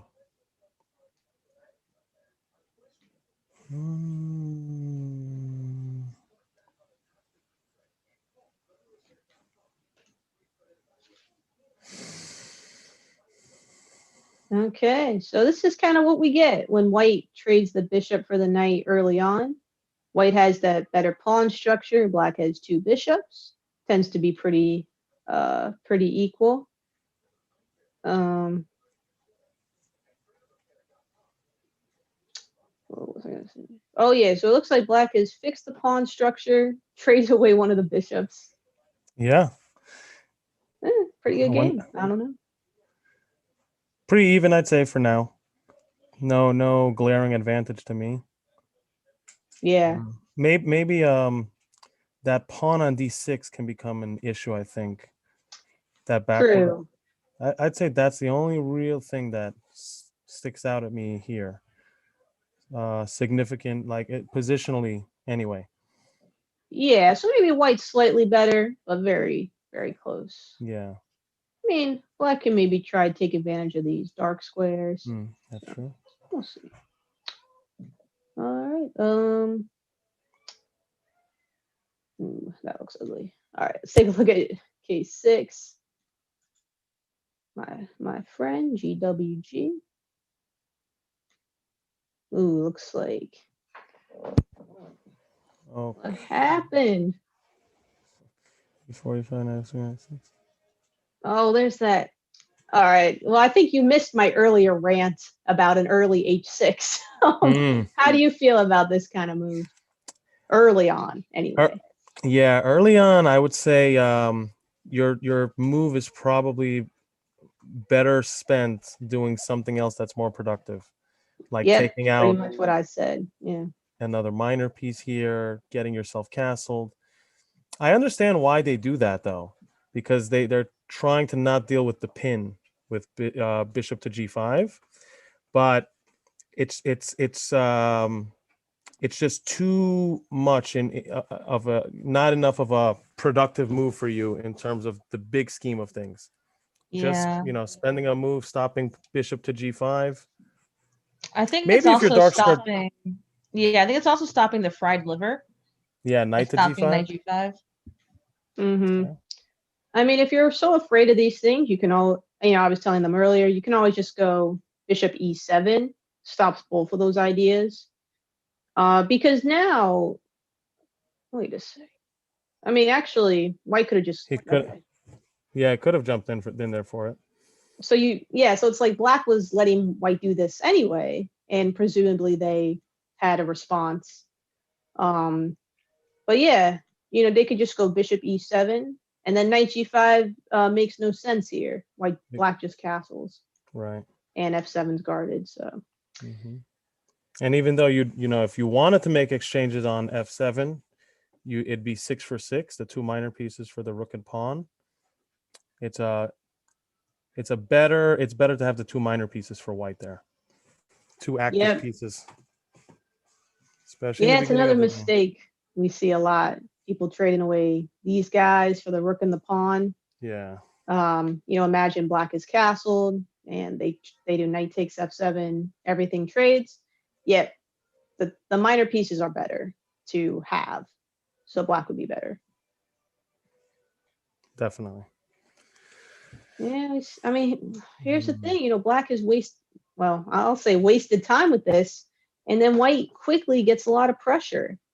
Like if black was castled, it'd be so much different. But I mean, okay, so g5, yeah, not a good move. Oh, okay. And yeah, white's playing pretty well to just blast open the center and checkmate this guy. So yeah, I wondered, how do we get to this position? So that's how it happened. Yeah, I think good decision there by white too. When you have this attack going on, and I think I'm comfortable calling it an attack with the king on the run, king on d7, very awkward position for the king. You want your queen on the board to help deliver some strong moves for you. With the queen off of the board, your attacking prospects go down. Yep, for sure. Yeah, trading would have been a ridiculous move. I mean, it's not the disaster I thought it was gonna be. The one thing that's okay for black, these guys are still Yeah. out of commission. We'll see. I'm gonna blame it all on h6. So, I just want to take a quick look at K12. Then I'll probably take a break and yeah, take over. Here's our.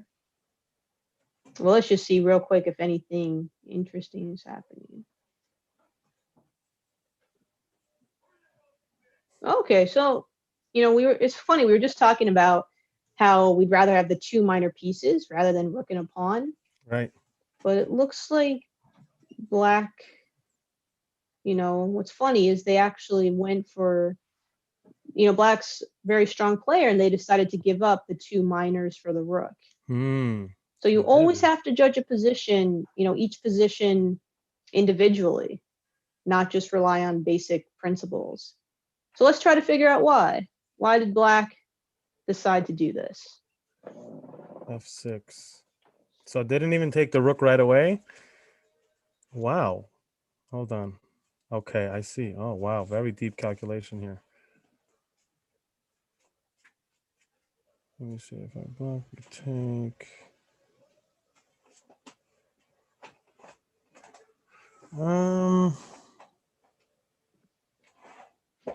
Actually, this might be still in like book theory.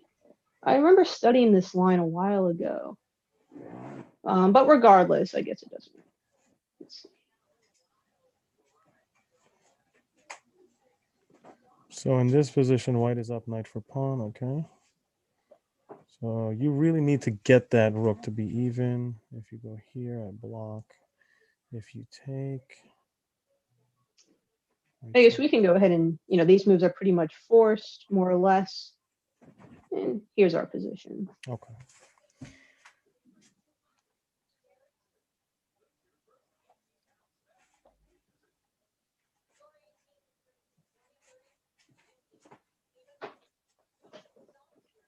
Interesting imbalance. I'm not so sure. Who do you think is better? I'm not sure either. I guess the way I approach it is compared to that other position, black's pieces are much more in position to take advantage of the slightly open king, Right. particularly this open file. Um, and also white's pieces aren't quite developed yet over Mhm. here.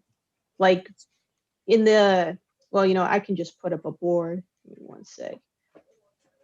Just to kind of show the difference between that variation we were talking about. Just because it happens like so many times. So let's say black goes here.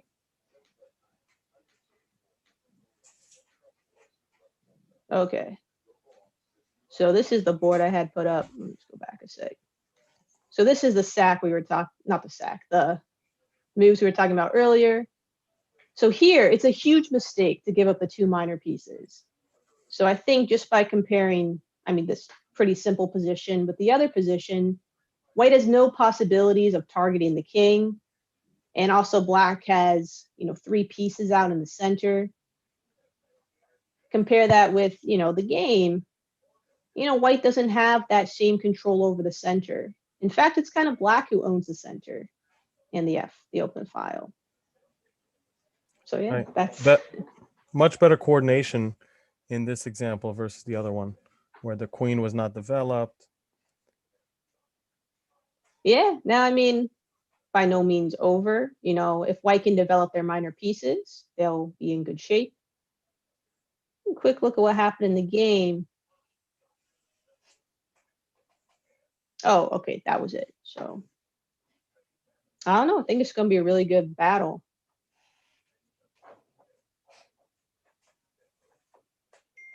Hmm. So this is between McCreasy and Hazard. So I'm gonna stop my share, Okay. take a quick break. Yeah. So you can share your screen and I'll Great. see y'all, I guess, at 3. All right. Let's open this up. Let's go here. Okay. And so I had the 3 windows open. Don't want that. Okay, let us take a look at let's see, where could we start? 10 ongoing games, 19 ongoing games, 19, 19, and 10, and 9. Okay. Let's take a look, I guess, at this game here between Neil Sundar and Yitong Zhang. Okay, even material position here. Materially balanced, difference in the minor pieces. Okay, black has knight and bishop, where white has the two bishops, the bishop pair. Slightly better pawn structure for the white pieces. Slightly better pawn structure for the white pieces, right? They don't have any isolated pawns. Black has two.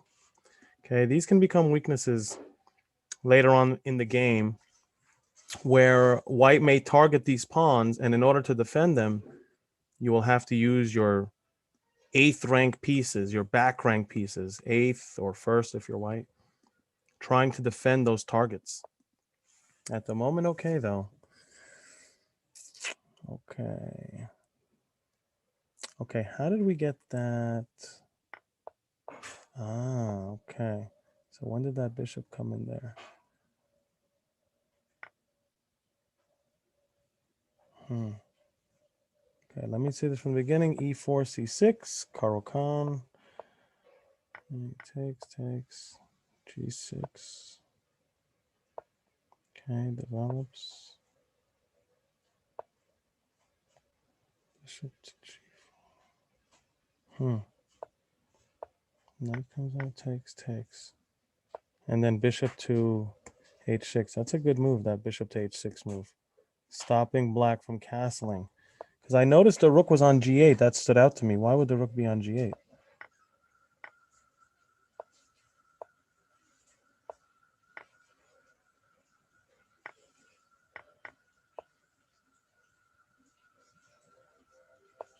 Okay. Now I understand.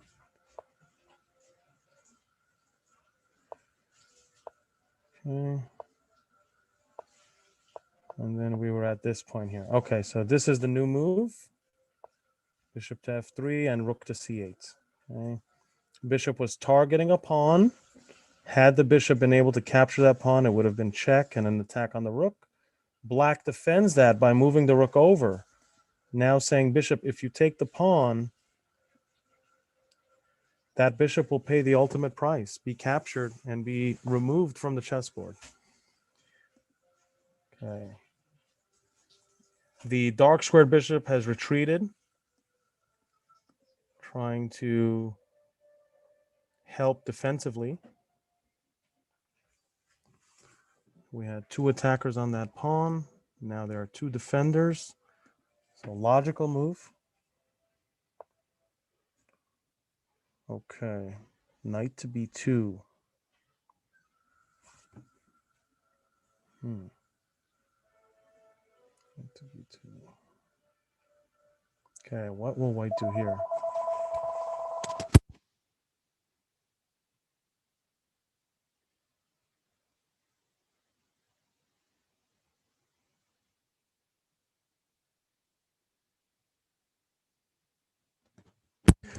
Okay, knight has made a home for itself on B2.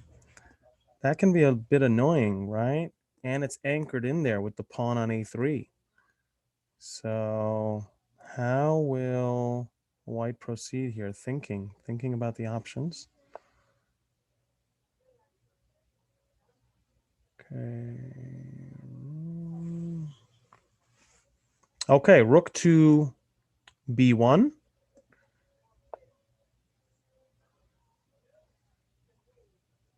And now we have the move C5.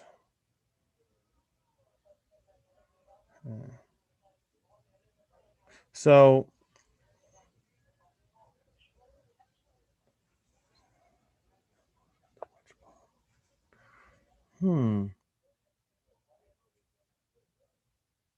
okay, white has castled their king.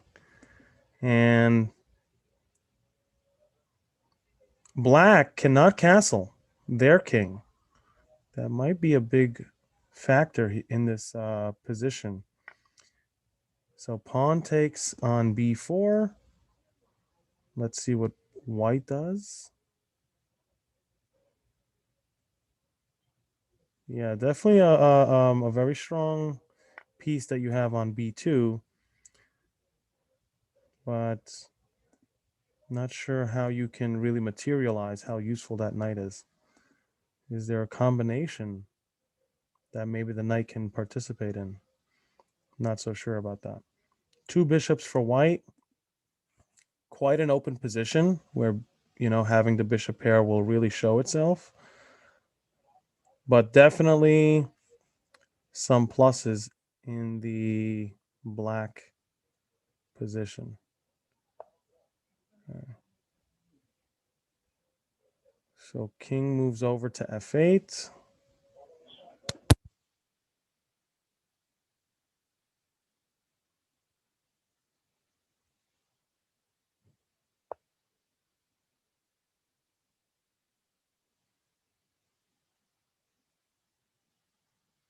Got a different game.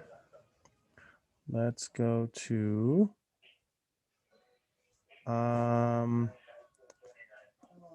let's see, k3. Okay, let's look at another.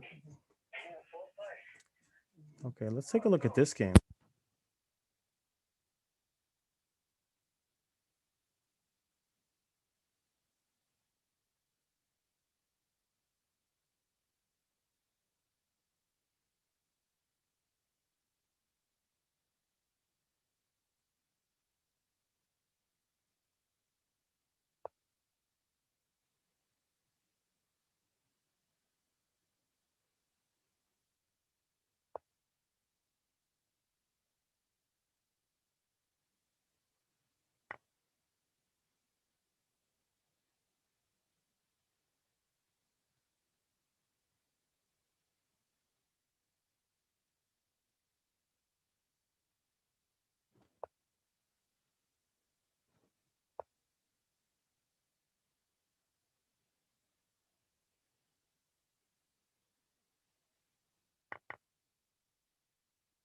Yeah, strong follow-up there. This was a very strong move. Knight taking on d6 really comes with a double threat.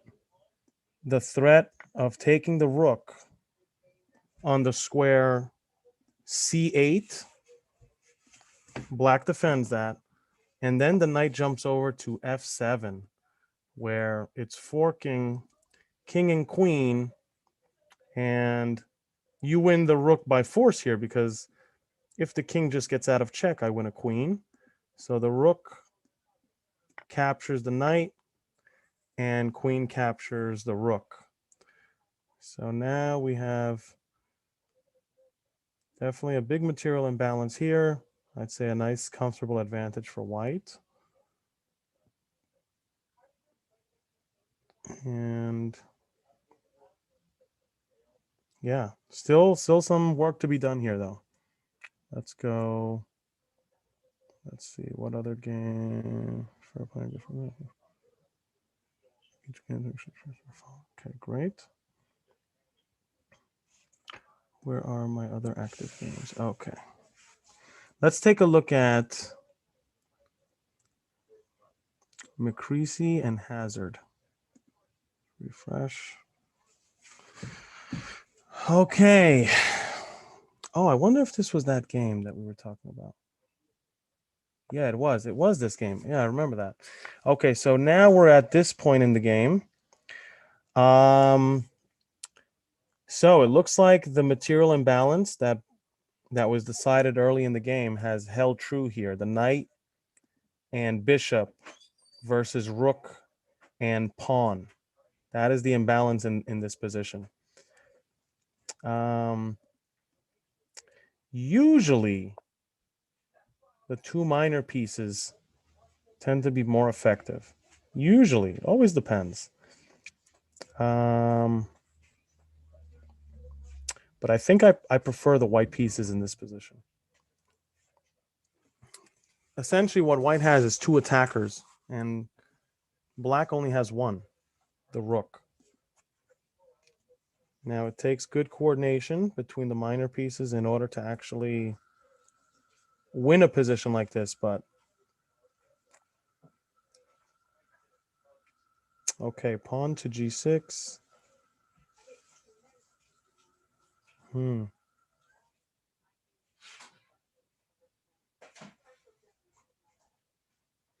Not too many weaknesses to target in the white camp. Not too many in the black camp either right now at the moment. Let me look at chat.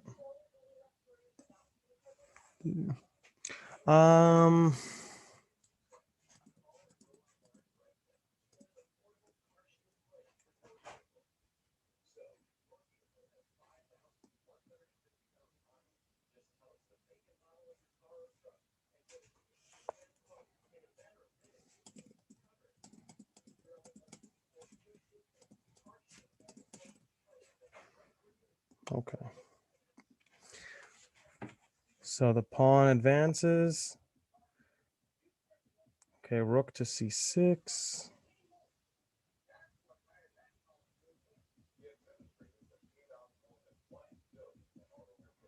Okay, we'll come back to that game.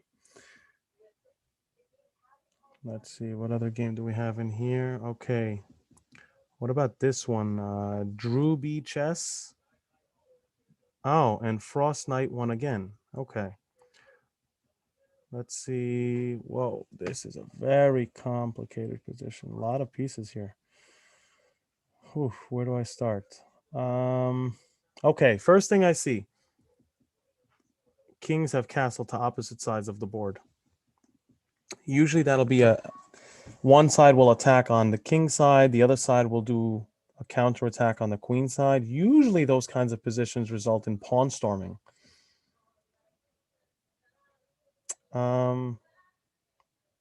Okay, it's white's move here. What was the last move here? Okay, bishop came there.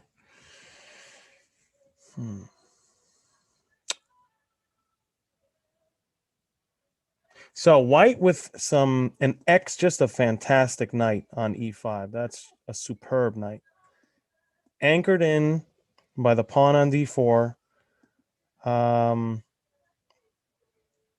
It looks like the bishops have not moved. Oh, actually, they may have moved and came back. Yeah, okay. So bishop's still on the starting squares. 2-pawn advantage, though. That's not an insignificant advantage. Okay, so they have an extra G pawn and they have an E pawn.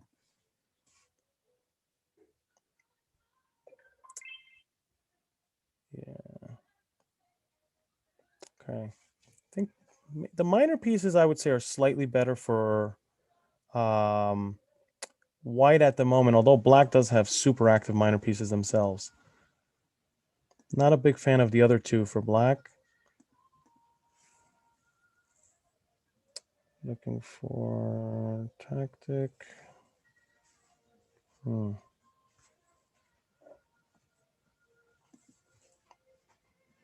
Okay, something to think about here. Well, let's see what white does here because there are some threats. But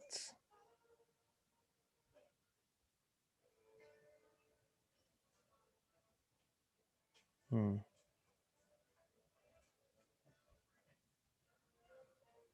I'm curious to see how this happened. Okay. So e4 and knight to f6. Usually we'll play e5 there. Okay, pushes.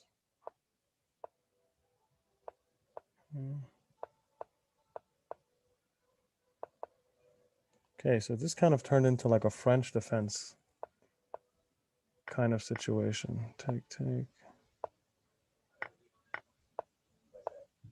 Just want to see where the pawns were won. Oh, nice. Okay, nice clean pawn win there. Can't take back because of the pin. Okay, winning a central pawn, very, very important pawn to win. Okay.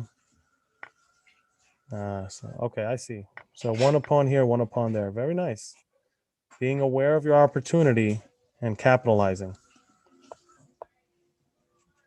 Okay. Okay, knight move there.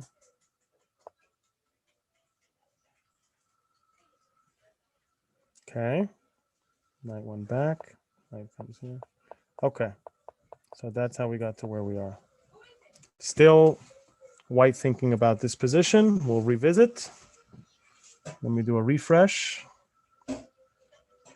Oh, chat again.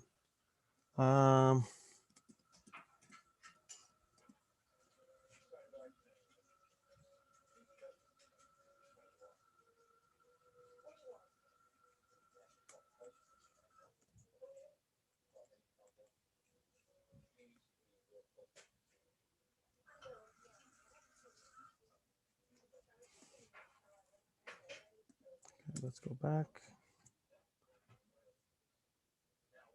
Oh, yep. I wanted to go back here. Okay. Let's go down. Actually, let's take a look at K3. Let's see, 3 active games. Let's try to find the closest one. Let's take a look at this one. Okay, that's not really that close because they have an extra rook. So let's go back. Ooh, what about the is the Sam game still going? Or John Sam? yeah. Yeah. So it looks like John Sam here is ahead materially by 2 bishops. And okay, so they have 2 bishops in return. Black has an extra knight and 2 pawns. So they have 2 knights versus the 1. Ooh, I don't know, man. I think White's in trouble. I think White's the stronger player in this scenario. But he's down on time and under a lot of pressure. Yeah, big time difference here. 8 minutes. It's a big time difference. See what he can come up with. So what is it? It's 2 pawns for the piece. Is that what we're up to? Yep, 2 pawns for the piece. Okay. 2 pawns for the piece. And a big attack. And a big attack. Many threats here. I don't know if you can parry all of them.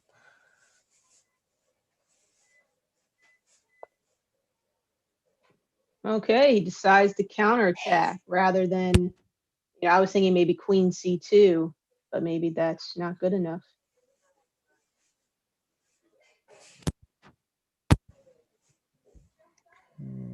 I guess you could always pick up another pawn in that case. Or, oh no, queen, did that? I don't know, queen c2 would be interesting, but. Queen c2. Right. Instead of knight f5. Hmm. But I don't know, we can always go back later. Mm-hmm. All right, queen f1. Okay, I think White's doing the right thing. There's a lot of pressure in his house. He's trying to alleviate some of that pressure through trades.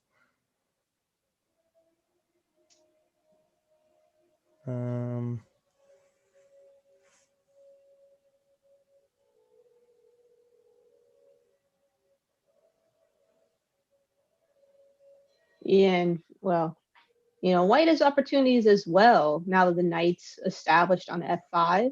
Mm-hmm. So Black has to watch themselves too. That's true.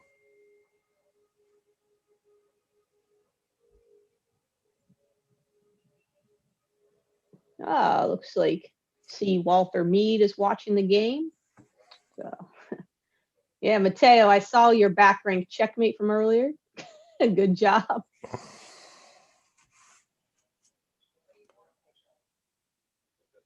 Okay. Mm-hmm. So what are you gonna do, Black? You gonna trade or you gonna retreat? Yeah, I think you have to trade, right? Because otherwise you lose your knight on f3. Right. Yeah, I think you have to trade there. Well, that's a big win for White. Yeah. Was there anything else? Maybe queen h3 was a was a bad move. Could he have done some queen f6 or something? Yeah, or maybe h5. He could have gone here.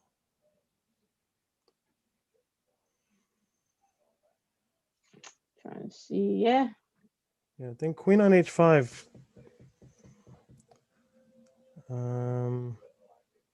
maintains your pressure on the h2, the focal point, with your queen and the two knights,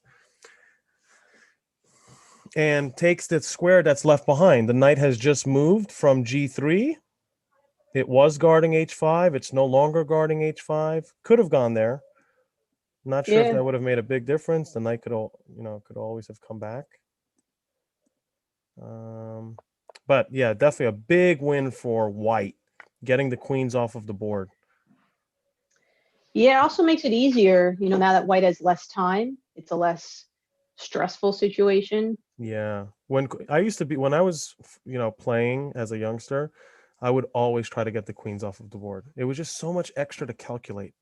The Yeah. queen can go here and there, and it's almost like a magical piece. Like, so tough to calculate all of the possibilities that the queen has. Yeah. But yeah, now with the queens off of the board, much easier to calculate. Less home run moves without the queen. So yeah, definitely a couple of nice advantages here that have transpired over the last few moves for white.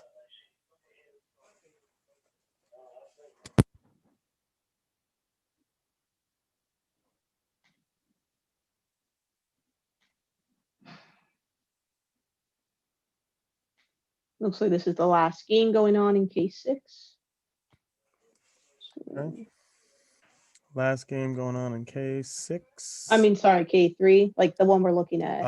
Got it. Sorry. Yeah. Oh yeah, that went down fast.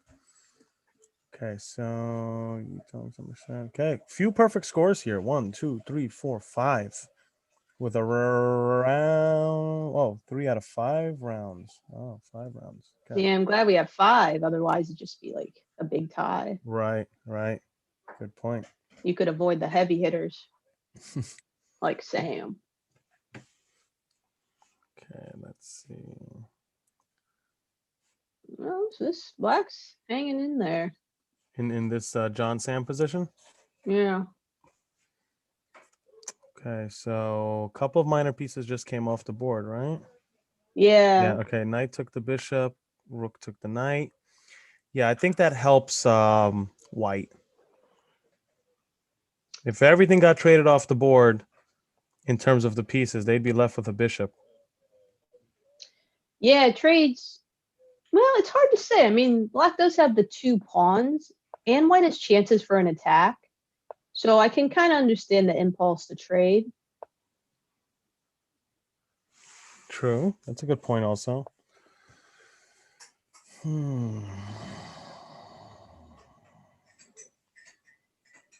Yeah, I don't like king g2. I mean, white's in time pressure. Can't expect them to make the best moves, but okay, yeah, move the king up. There you go. Mhm. Just looks a little vulnerable there. Let's see.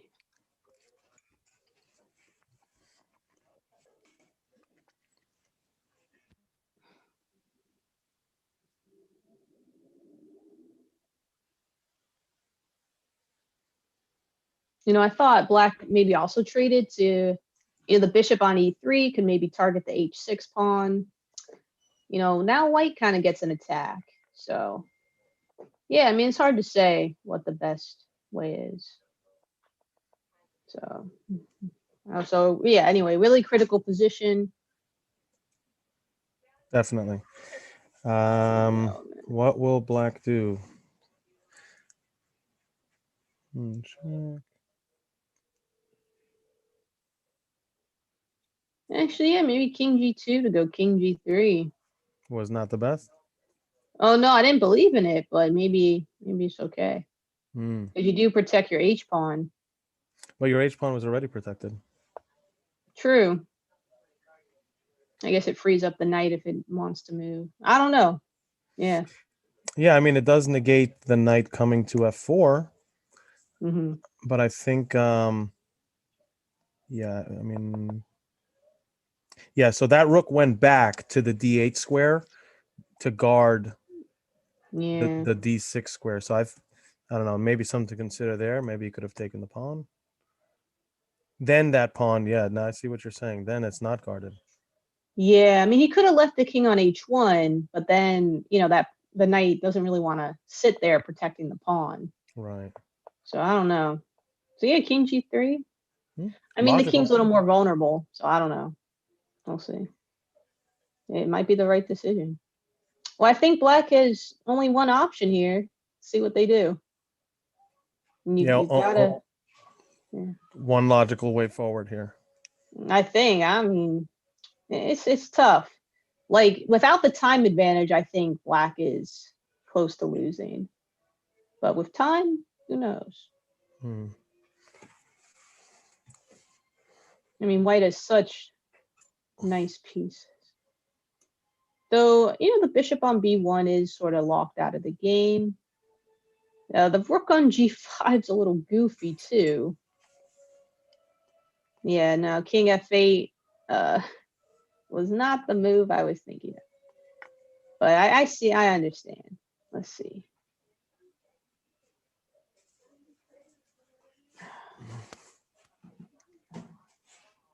So rook takes pawn.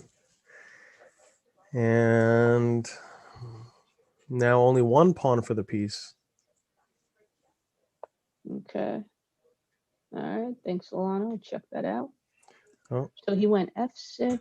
Yeah, rook h7. Rook d7. h5. And Alana. Oh, never mind. Everyone is just us, right? Okay, good. Okay. Should we jump to another game? Should we finish looking at this I one? feel like this one's gonna end soon. Okay. I don't know for who's gonna win, or if it's a draw. Maybe like another couple minutes here, and then we can jump. Okay. Yeah.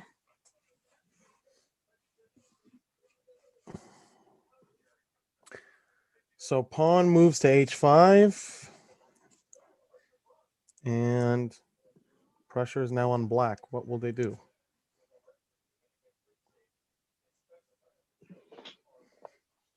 Yeah, only move, I think. So. Yep. All right. White's got 30 seconds, so we know it's going to be a quick move. So let's see. Oh. So knight takes on g7.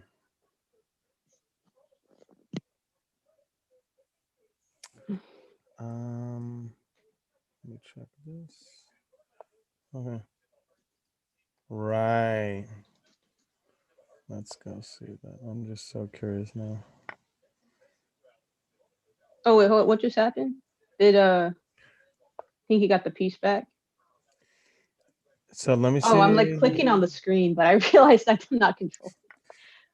Okay, so rook check. And then he gets the piece back. Yeah. Yeah.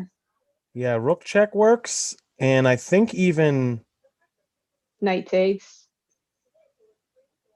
knight takes. Oh, you mean takes here? Yeah. Oh, that's another tactic there. I was looking at Right. what about king to g8? Yeah, like knight takes g7 definitely didn't seem like it worked. No. Yeah. So, okay, but this is a very nice way to win back. That looks the easiest. Yeah. And he's still Yeah. under pressure, but it's definitely better. Oh, I forgot. I forgot about the bishop. So actually, is it like even now? Materially even. Okay. Materially even. Although now black is winning by a pawn. Yeah. Oh, but yeah. Oh, Yeah, that's oh a my. devastating sequence there. Oh, he was so happy. Yeah, that one hurts. That bishop discovery check, but then the king going here. So let me It's go. so hard. Then e6. Yeah, it's actually not that good anyway. Maybe he shouldn't have taken the rook thing on g6. Maybe just done something else. I don't know. You mean not taking the pawn on g6? Or not even taking the rook. Not if even we go taking... back. I see what you're saying here. Maybe something else. Right. And then someone's saying in the spectator room, can we go back to move 37? 37. For on move 30, black miss. Okay, so here Black missed knight to Oh, that's killer. Instead of rook g5. instead of I rook guess that's g5. another way to win. Mm, Though actually, that should be okay. wow, does he really get away with that move? Knight to f5? Well, maybe then king. Maybe the king can just move. Or at the very least, he can then take the knight. So Okay, yeah, maybe just knight takes knight, rook takes rook, then knight takes d6. No, that's not good. No, yeah, knight f5 looks pretty good. Maybe pawn takes, rook takes. No, that's not good.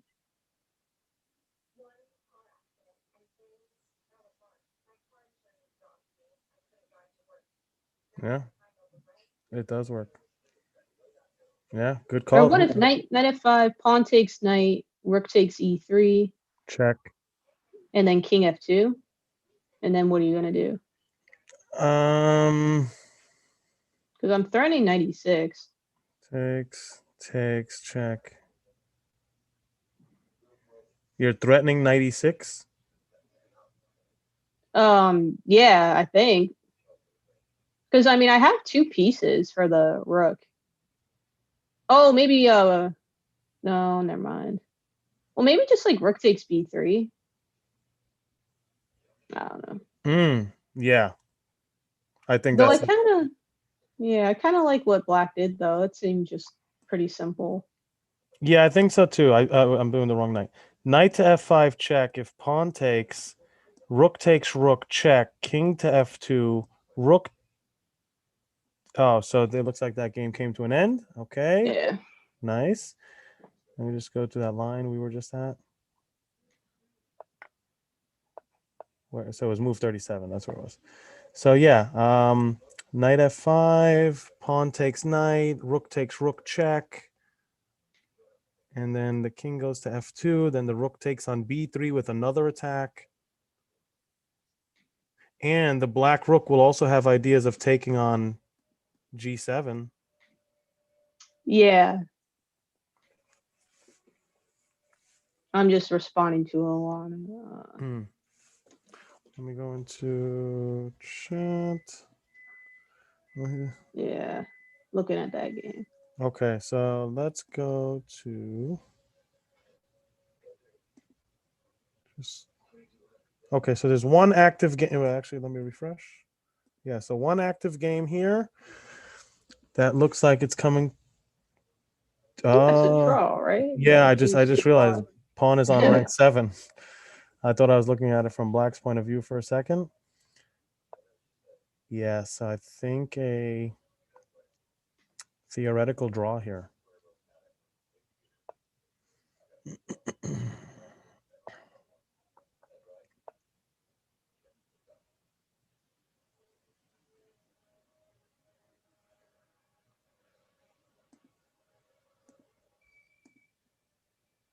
Okay, so we'll come back here. Let me take a look at one game. This game. Okay. Oh. Okay.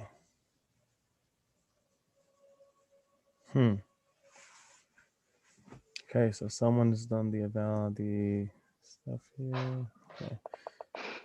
Let me see. Roy Lopez backs off. Okay, Ragusa takes the pawn, d4. Okay. Okay, that's okay. Backs up.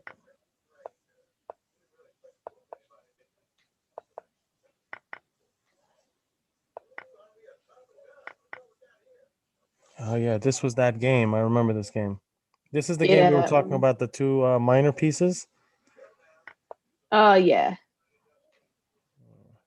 So it looks like the two minor pieces. Who won this? Bishop to f4. Okay, so white ended up holding on to their minor pieces versus rook and pawn advantage and turned it into a win. Let's go back up here. Okay, so takes. Queen takes on f6. D4.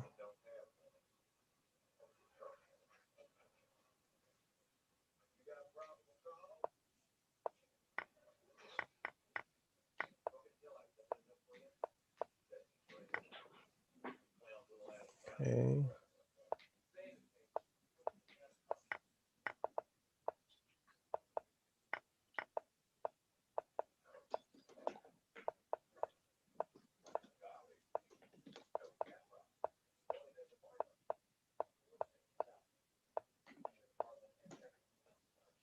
Oh, okay, good. Yeah. Okay, I see. Hmm.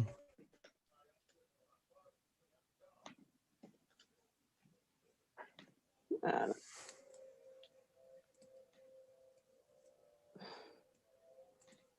so K12 round, what's it called? 4 starts in about 3 minutes. K6. Okay, let me. Hmm. You want to go into your own screen share mode? So you can have Sure. control Oh, of and it. then K3 is actually about to start. All right. K12, K6, K3. Yep, refresh. Well, that's cool. We get to see some of the openings. Yeah, big tie for first. So yeah, we should be set up pretty well for the last round. Let's say all the games end in wins. So we'll have then 3 players with a perfect score. So it's not too bad. Yeah. Sam always plays the Alyokin, knight of 6. Hmm.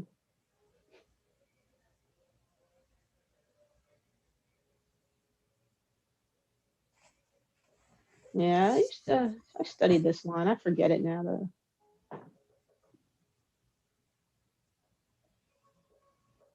Well, it's kind of fun.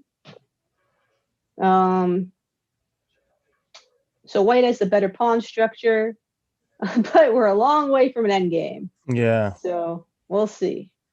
You know, black has pawn in the center, white does not.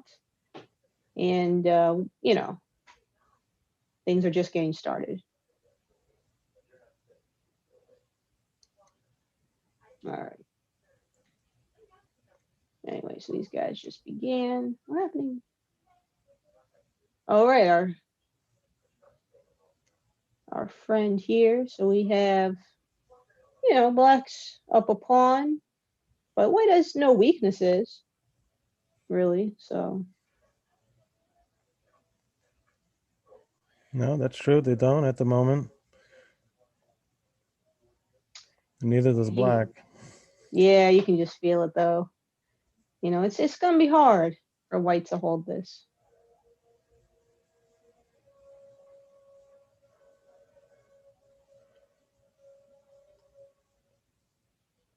Yeah.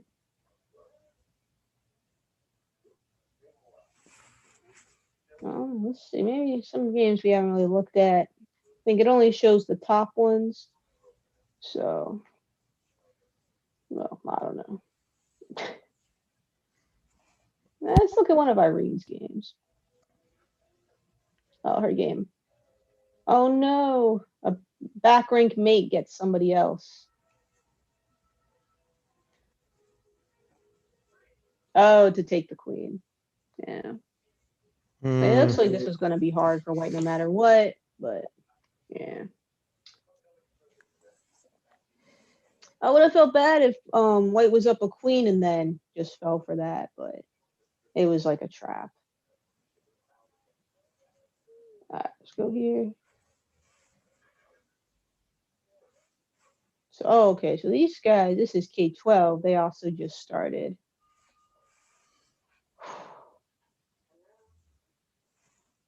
How is she? So yeah, another like big tie for first. Yeah, a lot of pretty theoretical stuff. You know, Kartavia always has interesting openings. Are you a d4 player? Yeah, you are. Yes, I am. Okay. What opening is this that Black's doing? That is the Benoni. Okay. Oh, wow. B5 there. Is that the Benko or am I thinking of something else? Yeah, B5 usually is Benko Gambit-ish, but I've never seen it played in that move order really. Yeah, and he didn't Oh, play. okay. He didn't play A6. Oh, he's supposed to do a6 first? No, no, no. After. Well, the guy didn't take. Oh, now he did. Sorry. Yeah, and he. Yeah, I've never seen it played this way. So this is the Benko? This is Yeah, like a Oh, Benko-esque. Well, what's the Benko? Well, you don't go E6. Oh, it's just. Yeah, it's like a E5 Benoni here? Benko. yeah, Uh, C5 and then B5. Yeah. Gotcha. So you So throw them up right away. Okay. mhm. So this is like a weird sideline. Yeah, this is like like a mix between Benoni and Benko. Yeah, he's very creative, this player. So 3, okay, let me just take a look. 7. Okay, so willingly he's down a pawn, right? Yeah, he is down a pawn. Yeah. 7 to 6. Okay, so yeah, I mean, but yeah, I think I like black here though. Just the center control is so much more. Yeah. That's weird. I mean, white has, the nice bishops. They do For the moment. for the moment.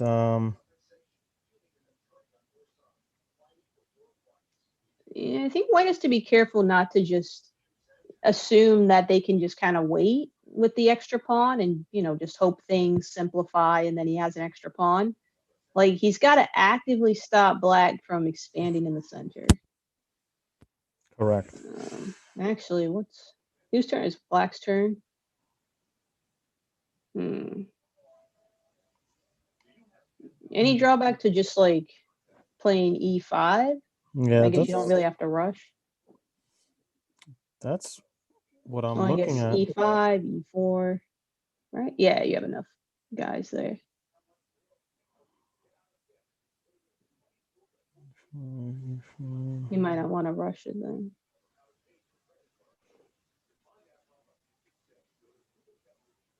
Yeah.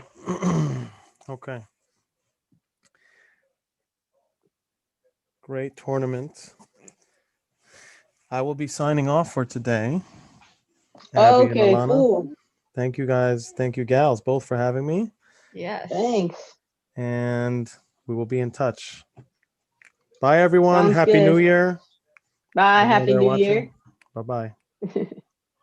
Yeah, I'm really curious to see how this tournament finishes up. Yeah.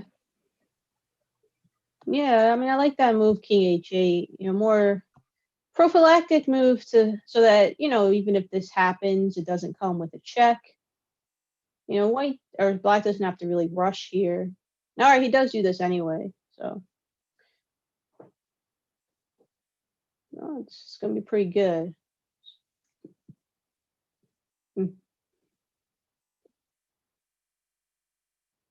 All right, so white takes, not giving black a chance to go here, shutting down the middle. Yeah, I don't know. I mean, I get black's strategy, but I think white has a lot going for his position too. I mean, now this guy's isolated on an open line. See how this one plays out. Let's see.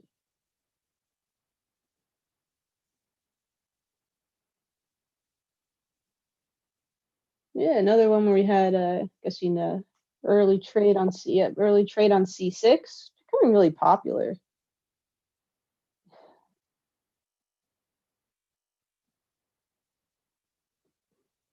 But yeah, black does get a lot of counterplay with the two bishops and open files in the center. It's amazing how when you start off, you learn that the center is really important. And sometimes you just sort of forget it because it's like the first thing you learned about chess. But a lot of positions always come back to who controls the center. When you control the center, you control the game. You can move to either side of the board from the center. You can choose to shut down the center and then do operations on the king side or queen side. Your opponent doesn't have counterplay.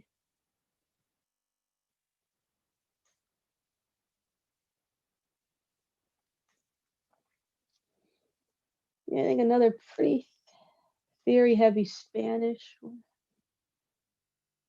Oh, this is the Archangel, I think. Well, doesn't matter what the names are. We'll just.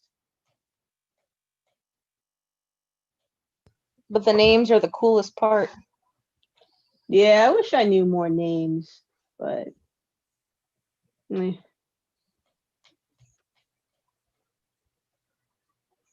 All right, yeah, looks like Black, calculated that this is gonna be nice, taking advantage of the awkward queen's position to get this pin.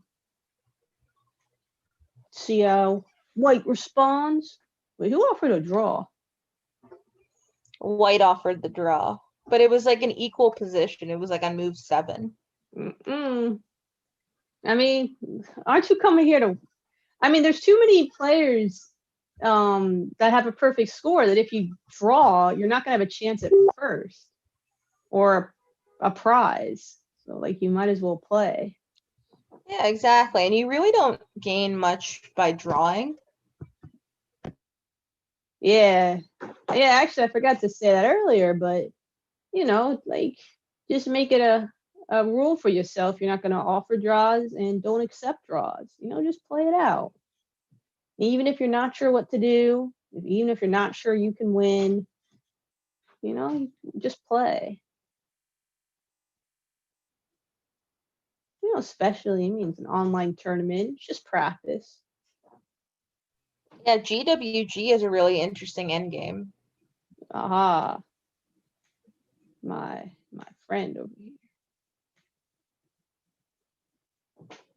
Yeah, it looks like he's fulfilled all his goals and it's an easy win.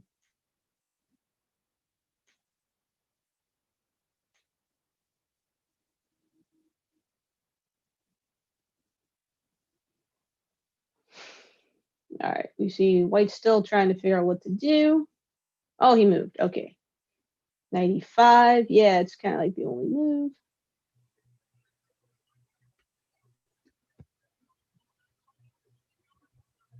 To get some counterplay.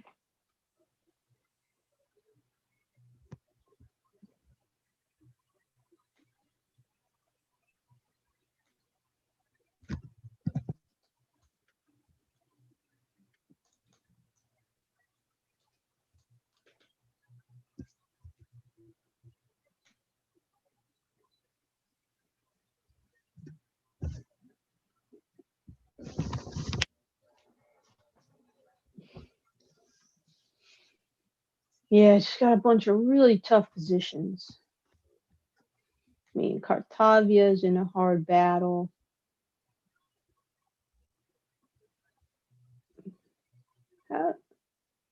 Okay.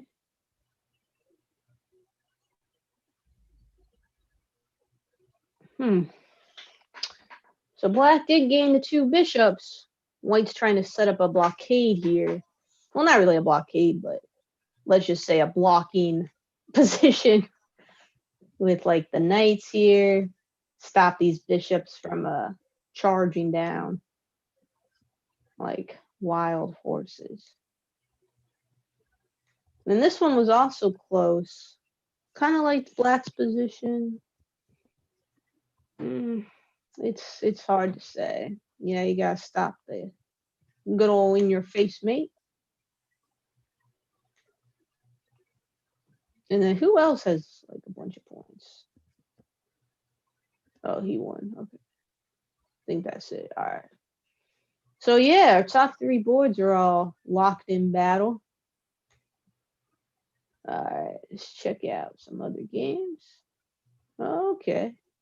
Looks like Kiran had a nice checkmate. Well done. Oh, snap. That's hard. What?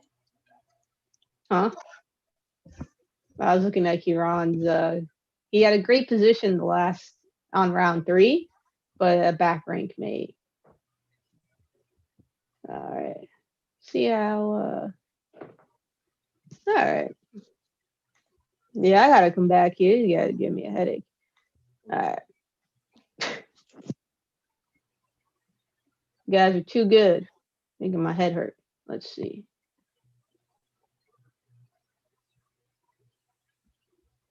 It looks like Sam has the 2 bishops. Yeah, Sam's locked in a good battle. Okay. Oh, very interesting. All right, white. Let's see, pros and cons. Even material.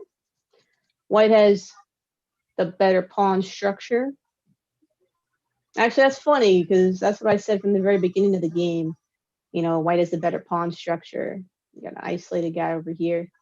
But we're far from the end game. And now, you know, on move 22, we're in an end game. And, you know, black still has the 2 bishops, a lot of active pieces. So, I mean, it's about equal here. I mean, we can't say, you know, white's better because of the pawns, just because of black's really nice pieces. It's a good game. All right, Arthur's playing well. Good Arthur play. Yeah, Eric's good too. Oh, Eric's one of our 3-0s. Looks like white's gonna come out here. This position. Oh, isn't white up a piece?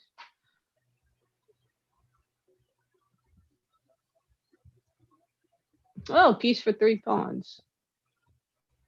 Yeah, so generally when you have piece versus 3 pawns, material's equal, but the piece is going to be better in the middle game. Pawns are better in the end game. Kind of common sense. So I like white. I mean, black really can't make use of all these pawns, and white's pieces are pretty active. So it's going to be a hard fight, but I think white's doing pretty good. Any more? Ooh. Oh. Gotcha. Okay. All right. So white's win.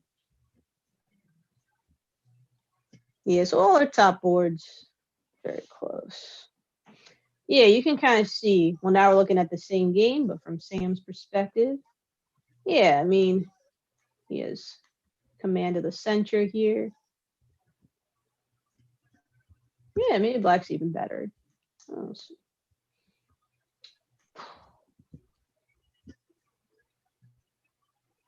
These guys, yeah, they're finishing up round 4. So we have 2 players with a perfect score. Anybody else who could catch them? I don't think so, because we had a draw, some losses. So. Well, this is a crazy game. 4 pawns for the, well, okay, so here we have another case, pawns against a piece. This time black has 4. And we can see the pawns are just dominating in the end game. You know, black's going to win.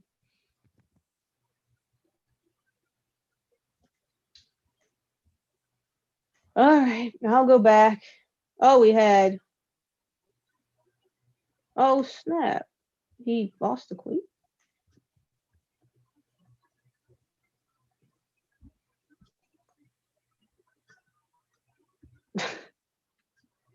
Yeah, that's tough.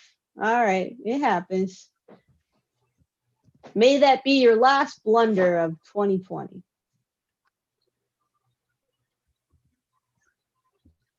Ugh, these games. Looks like Cartavia just won.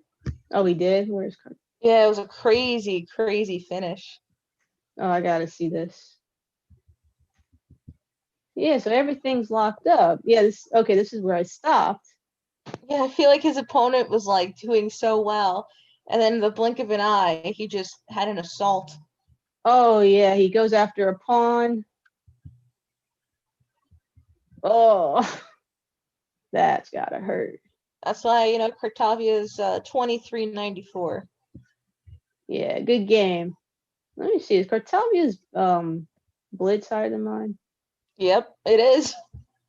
Is that bullet? Which is blitz? The fire? Yeah. What's this? His fire is 2399.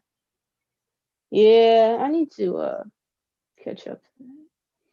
All right, and then, oops, we already looked at that. Where's that other game? Yeah. So this is the other game where they're battling for first.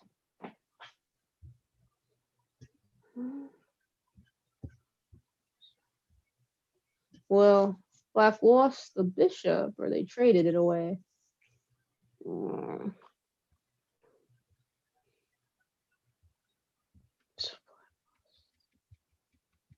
Yeah, I mean, Black's still pretty active, though. Kind of compensates for the worst pawn position. Just trying. So this is, all right, K12. All right, so bring up another tab so I don't have to confuse myself. How do I?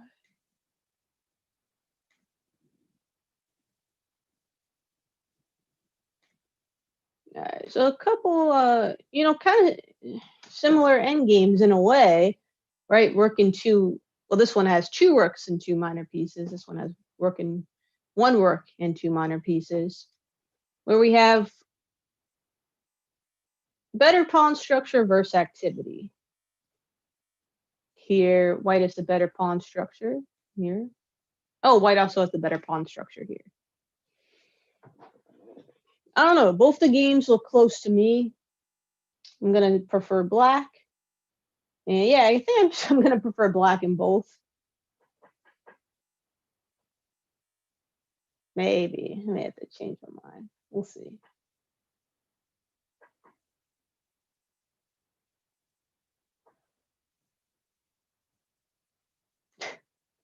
Yeah, it looks like Cartavia's keeping an eye on this game. If it's a draw, makes his path to the top a little easier.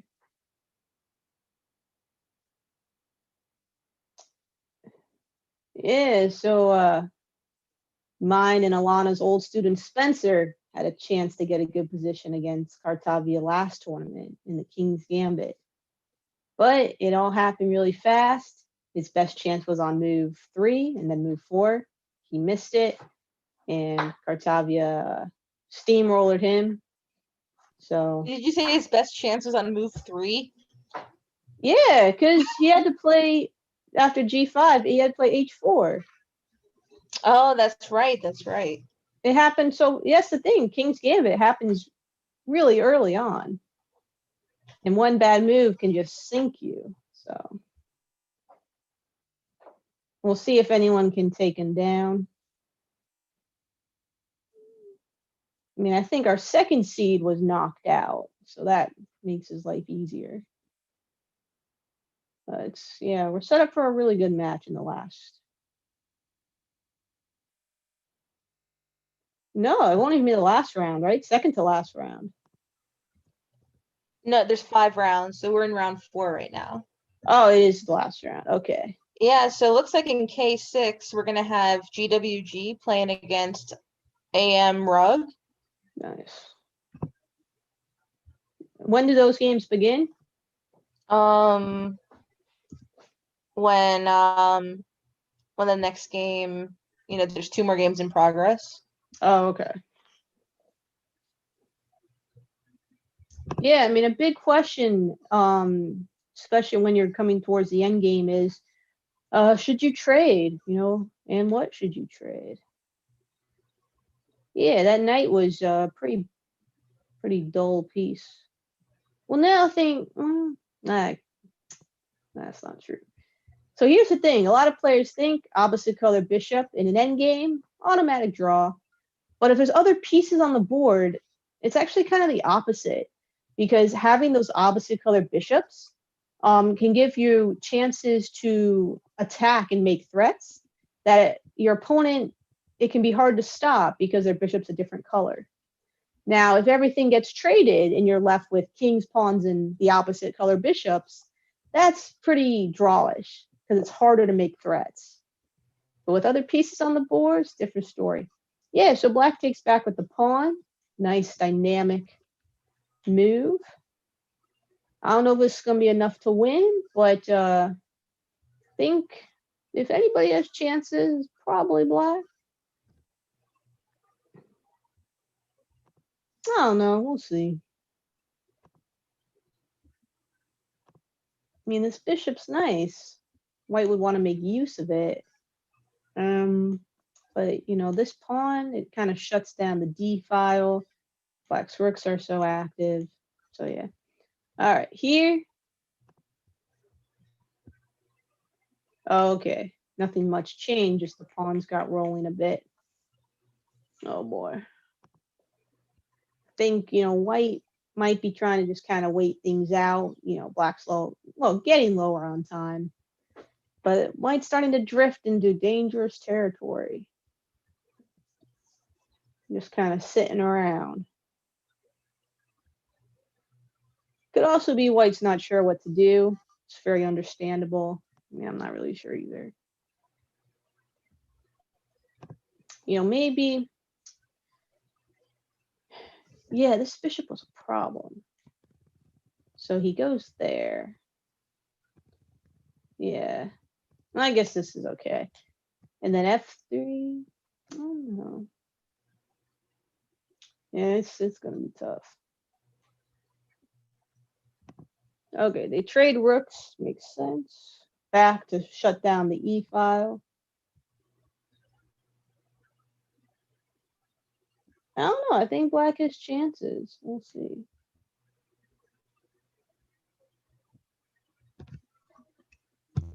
Time is black's up a little bit on time.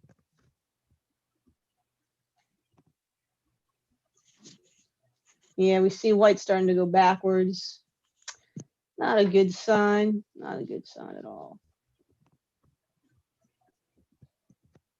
I feel like I've been in this position as white, where it's like, I got my opponent down on time. I'm just going to try to squeeze him out. You know, maybe he'll just rush and make a mistake. And I don't know, it just doesn't really happen because you kind of just let them do what they want. And then it's kind of too late to stop their threats. I don't know if white could have tried to go here at some point. Try to get a, I don't know. It's so hard to say. Yeah, white's minor pieces were in really bad spots. Like, yeah, there's bad spots.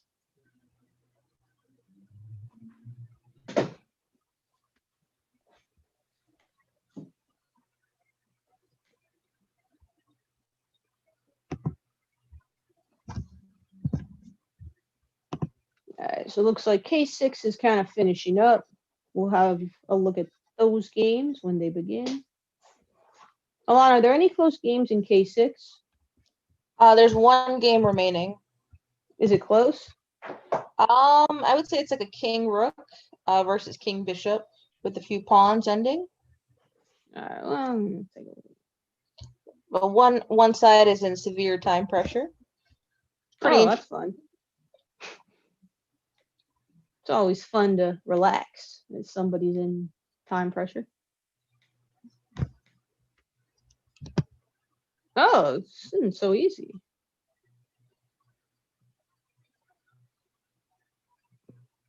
Oh, this is a great game. Lana. Selling it short.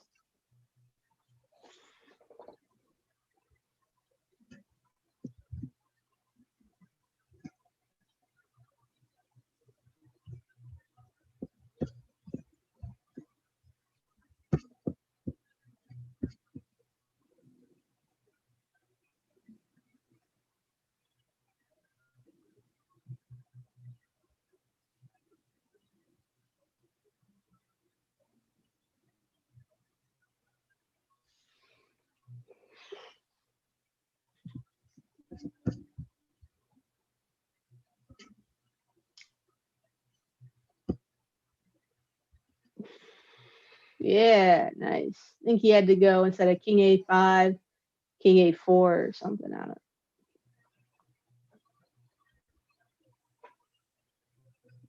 know. All right. And white survives. Yeah, king d5 is a good move. Yeah. Yeah, pushing the, I mean, I don't know, maybe pushing. If you have gone here. Yeah, maybe here. Then you got this. No, actually, no, you don't. Yeah, maybe just king a4 was better. Well, Oh, wow. look. Yeah, here's another chance. You know, black had a lot of time, but they didn't use it. And now those minutes aren't going to help you here. Maybe going, I was thinking maybe going king a4 was better. And then if king c4, just b5. Yeah, I mean, there's. b3, king b3. Yeah.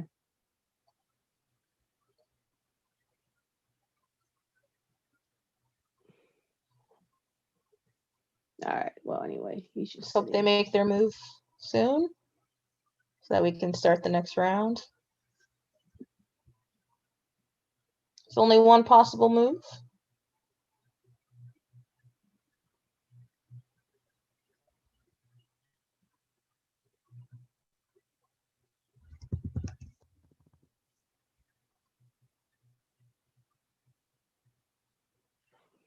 So they traded. Sorry. People have been watching this game. So he did trade. Yeah, it does give the pass pawn.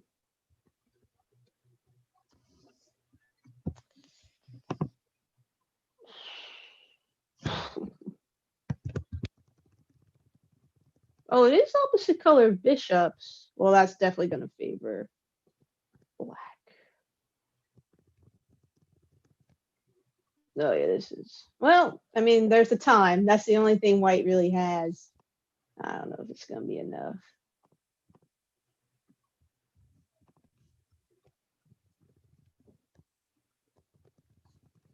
All right, in this game from K12. Well, all right, we won't go all the way back. It's just probably irritating. So.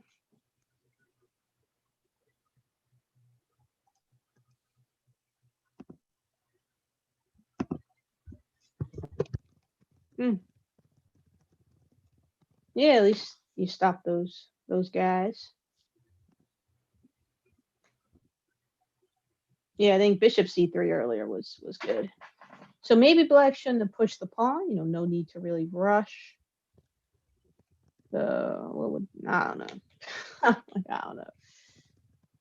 All right, so maybe white's okay. It's gonna be hard to draw, but we'll see. Nah, this is looking like.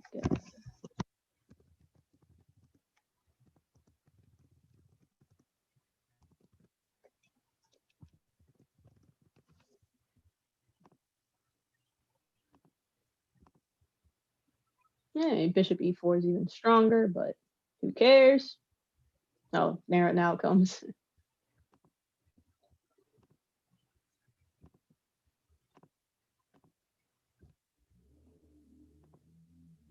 Yeah, good move, good move.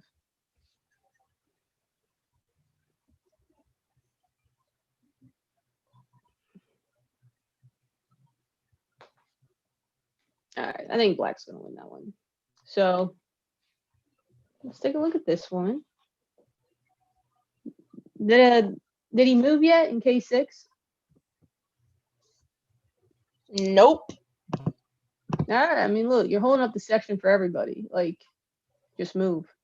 I sent them a private message to make a move, but I'm going to start the next section as soon as this game finishes. Oh, they traded rooks? That might make. I don't even know. I mean, white could have avoided it. Oh.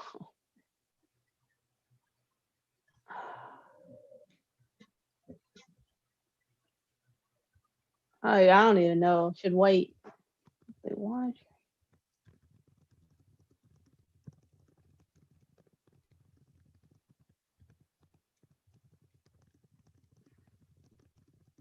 I don't know.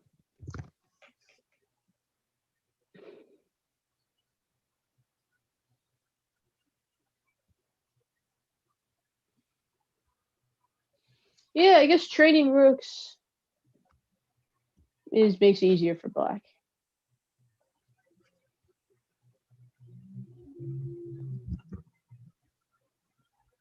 All right, and black's gonna win. So.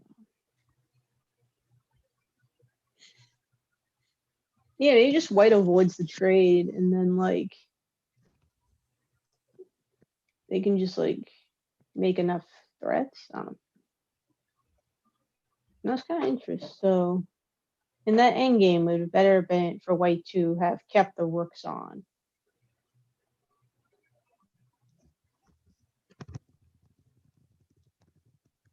From what I saw, I don't know. Maybe instead of maybe pushing the pawns up was a mistake.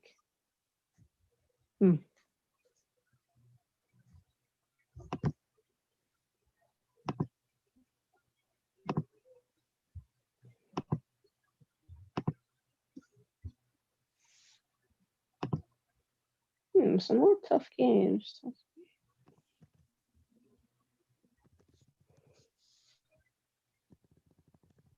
Yeah, a few other interesting games going on.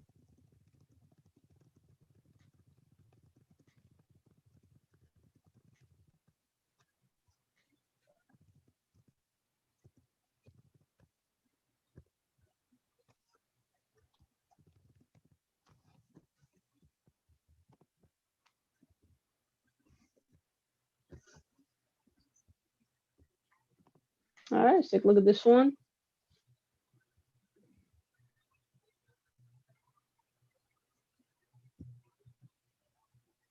All right, this one white has 2 minors for the rook and a bunch of pawns. Oh, this is All right, black goes right for it.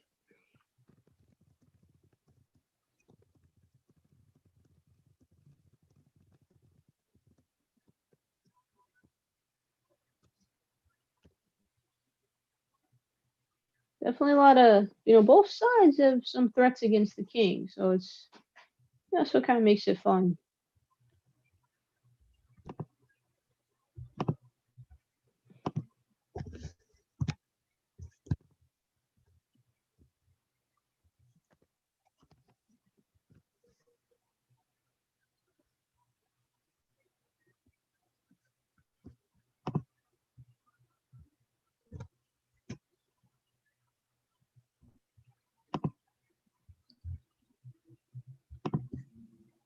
So they finally made the move with like 17 seconds left.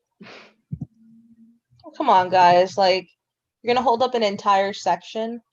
And it's very annoying, and it's poor sportsmanship. So even if you're going to lose, just play the move. You can say, you can say, oh, I was really low on time, but you can actually determine how long you spend on each move. So if you're taking 7 minutes on a move and the only move to play is a losing move, that's stalling. Yeah, it's bad sportsmanship. Yeah, please don't do that. Yeah, white went for the move. I thought was at least interesting. Go for the sack.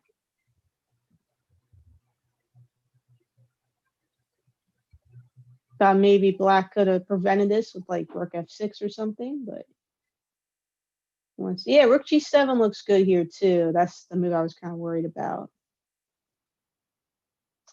So I wonder if white considered that. So I think if pawn takes, white would have had at least a draw, maybe more. But yeah.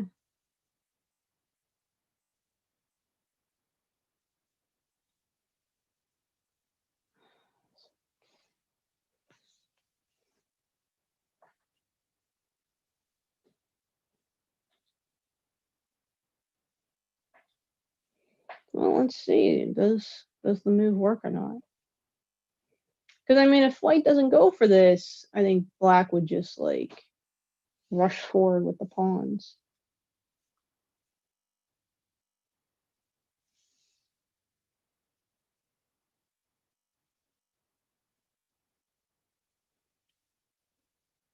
He takes. Yeah, I wonder if he had just tried to go king h8 instead. Okay. Yeah, this happens. So this is all forced. Yep, rook takes f5. Okay. No, I mean, I thought this looked kind of dangerous for black. Yeah, I think, what's wrong with king h8? Anything wrong with that? Then you're still attacking this guy and this guy. Then you can take with this one. I don't know. All right, and then I thought, yeah, white gets a strong. Yeah, a lot of players are like, I don't know who's gonna win.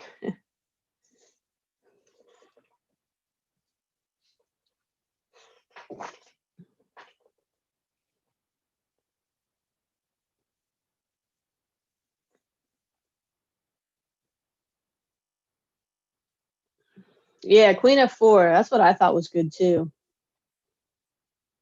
It's funny. It's a move. It's not a. It doesn't check, but it makes all these potential threats against the king.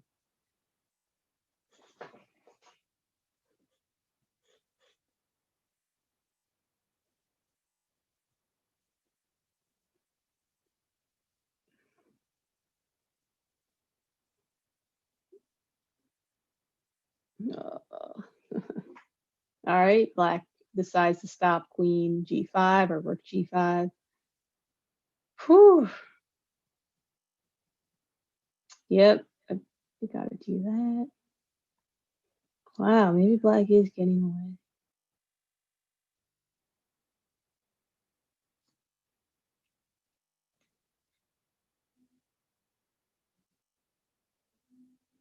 So I forgot, white doesn't necessarily have to checkmate.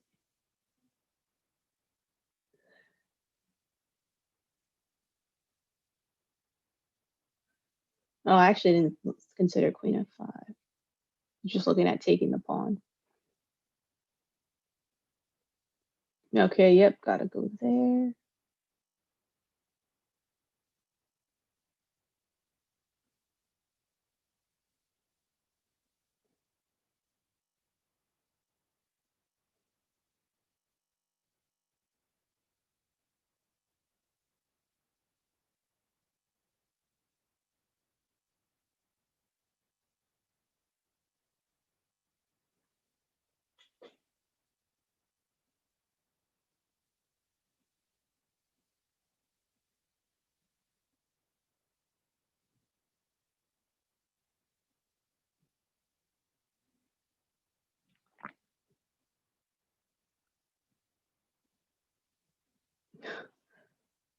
Oh man, I was looking at stuff with moving the bishop. Forgot it's pinned. Well, there goes all that analysis. Jeez.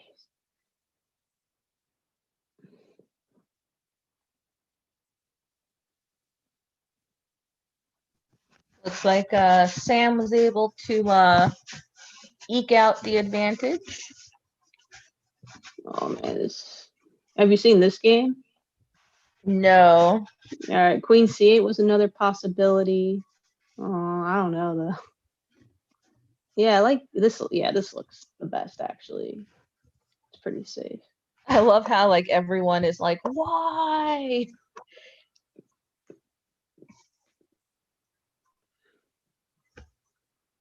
And then I was looking at stuff like bringing the bishop out, but like obviously you can't do that. Well, I think white could always get the perpetual. Yeah, they always have a draw, so practical decision.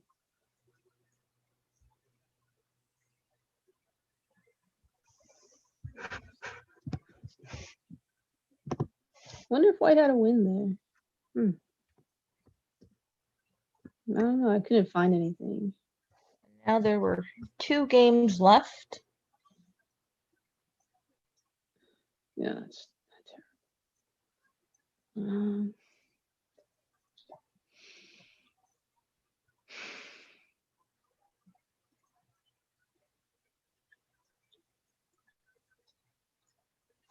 What do these guys think? I mean, this position's not easy. I mean, white makes one mistake and the game is over. Oh, black offered a draw. Probably white's thinking it over.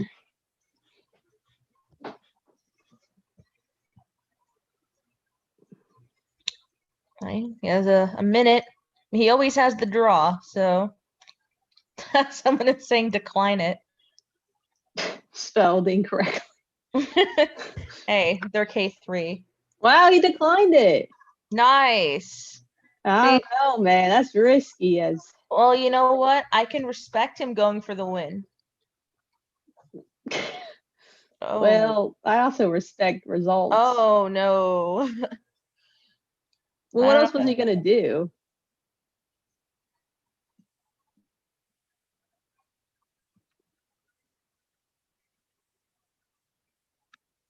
It might just be like a perpetual check anyway.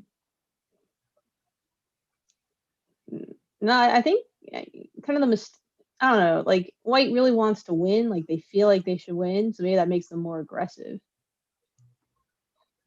Someone says white can't checkmate with just the queen. Good point. Good point. So Maybe he's trying to get him to lose on time.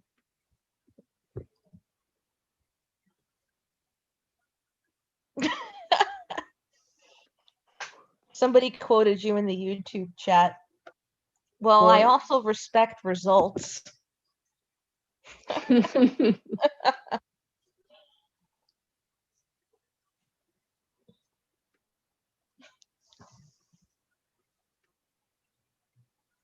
Oh snap.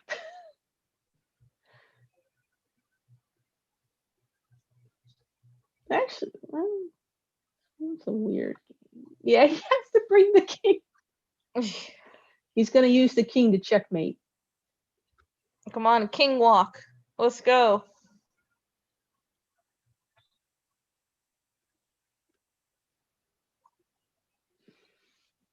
Yikes.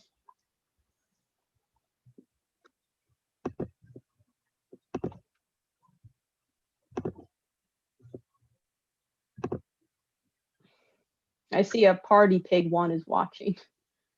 Who? Party pig one. So I guess there's an original party pig out there.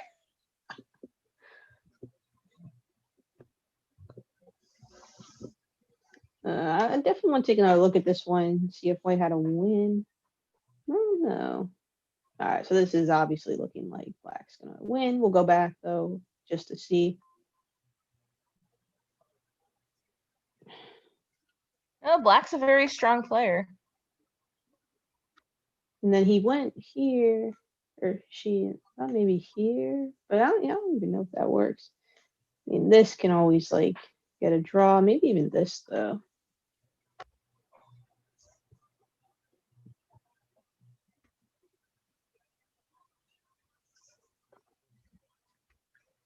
I mean, it might just be another draw. Yeah, can black make progress? Yeah, I was thinking about rook e1. Yeah, that's probably pretty good too.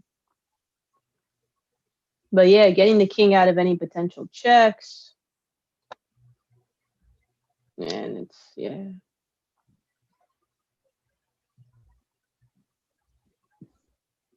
Somebody wrote check with like 1,000 Ks in it.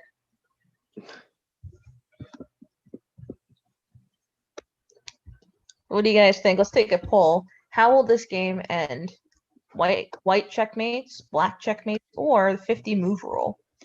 What do you guys think?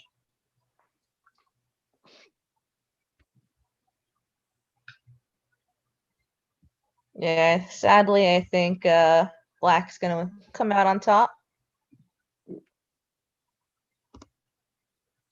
Yeah, okay. Good game.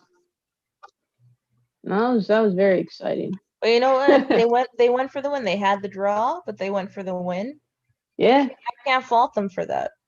Yeah, no, that's true. It's a good spirit for sure. So I'm gonna sign off, Alana, but you know, there's still another round, so don't go anywhere, everybody else, and I'll still be watching. You guys know I'm a fan of Cartavia, GWG, and some others. So I'll definitely still be around. But We're yeah, is gonna that okay, Alana? I'll sign Yeah, off. yeah, we're gonna stop the stream here. So, for everyone still playing, in K3 and K12, there's still one more round.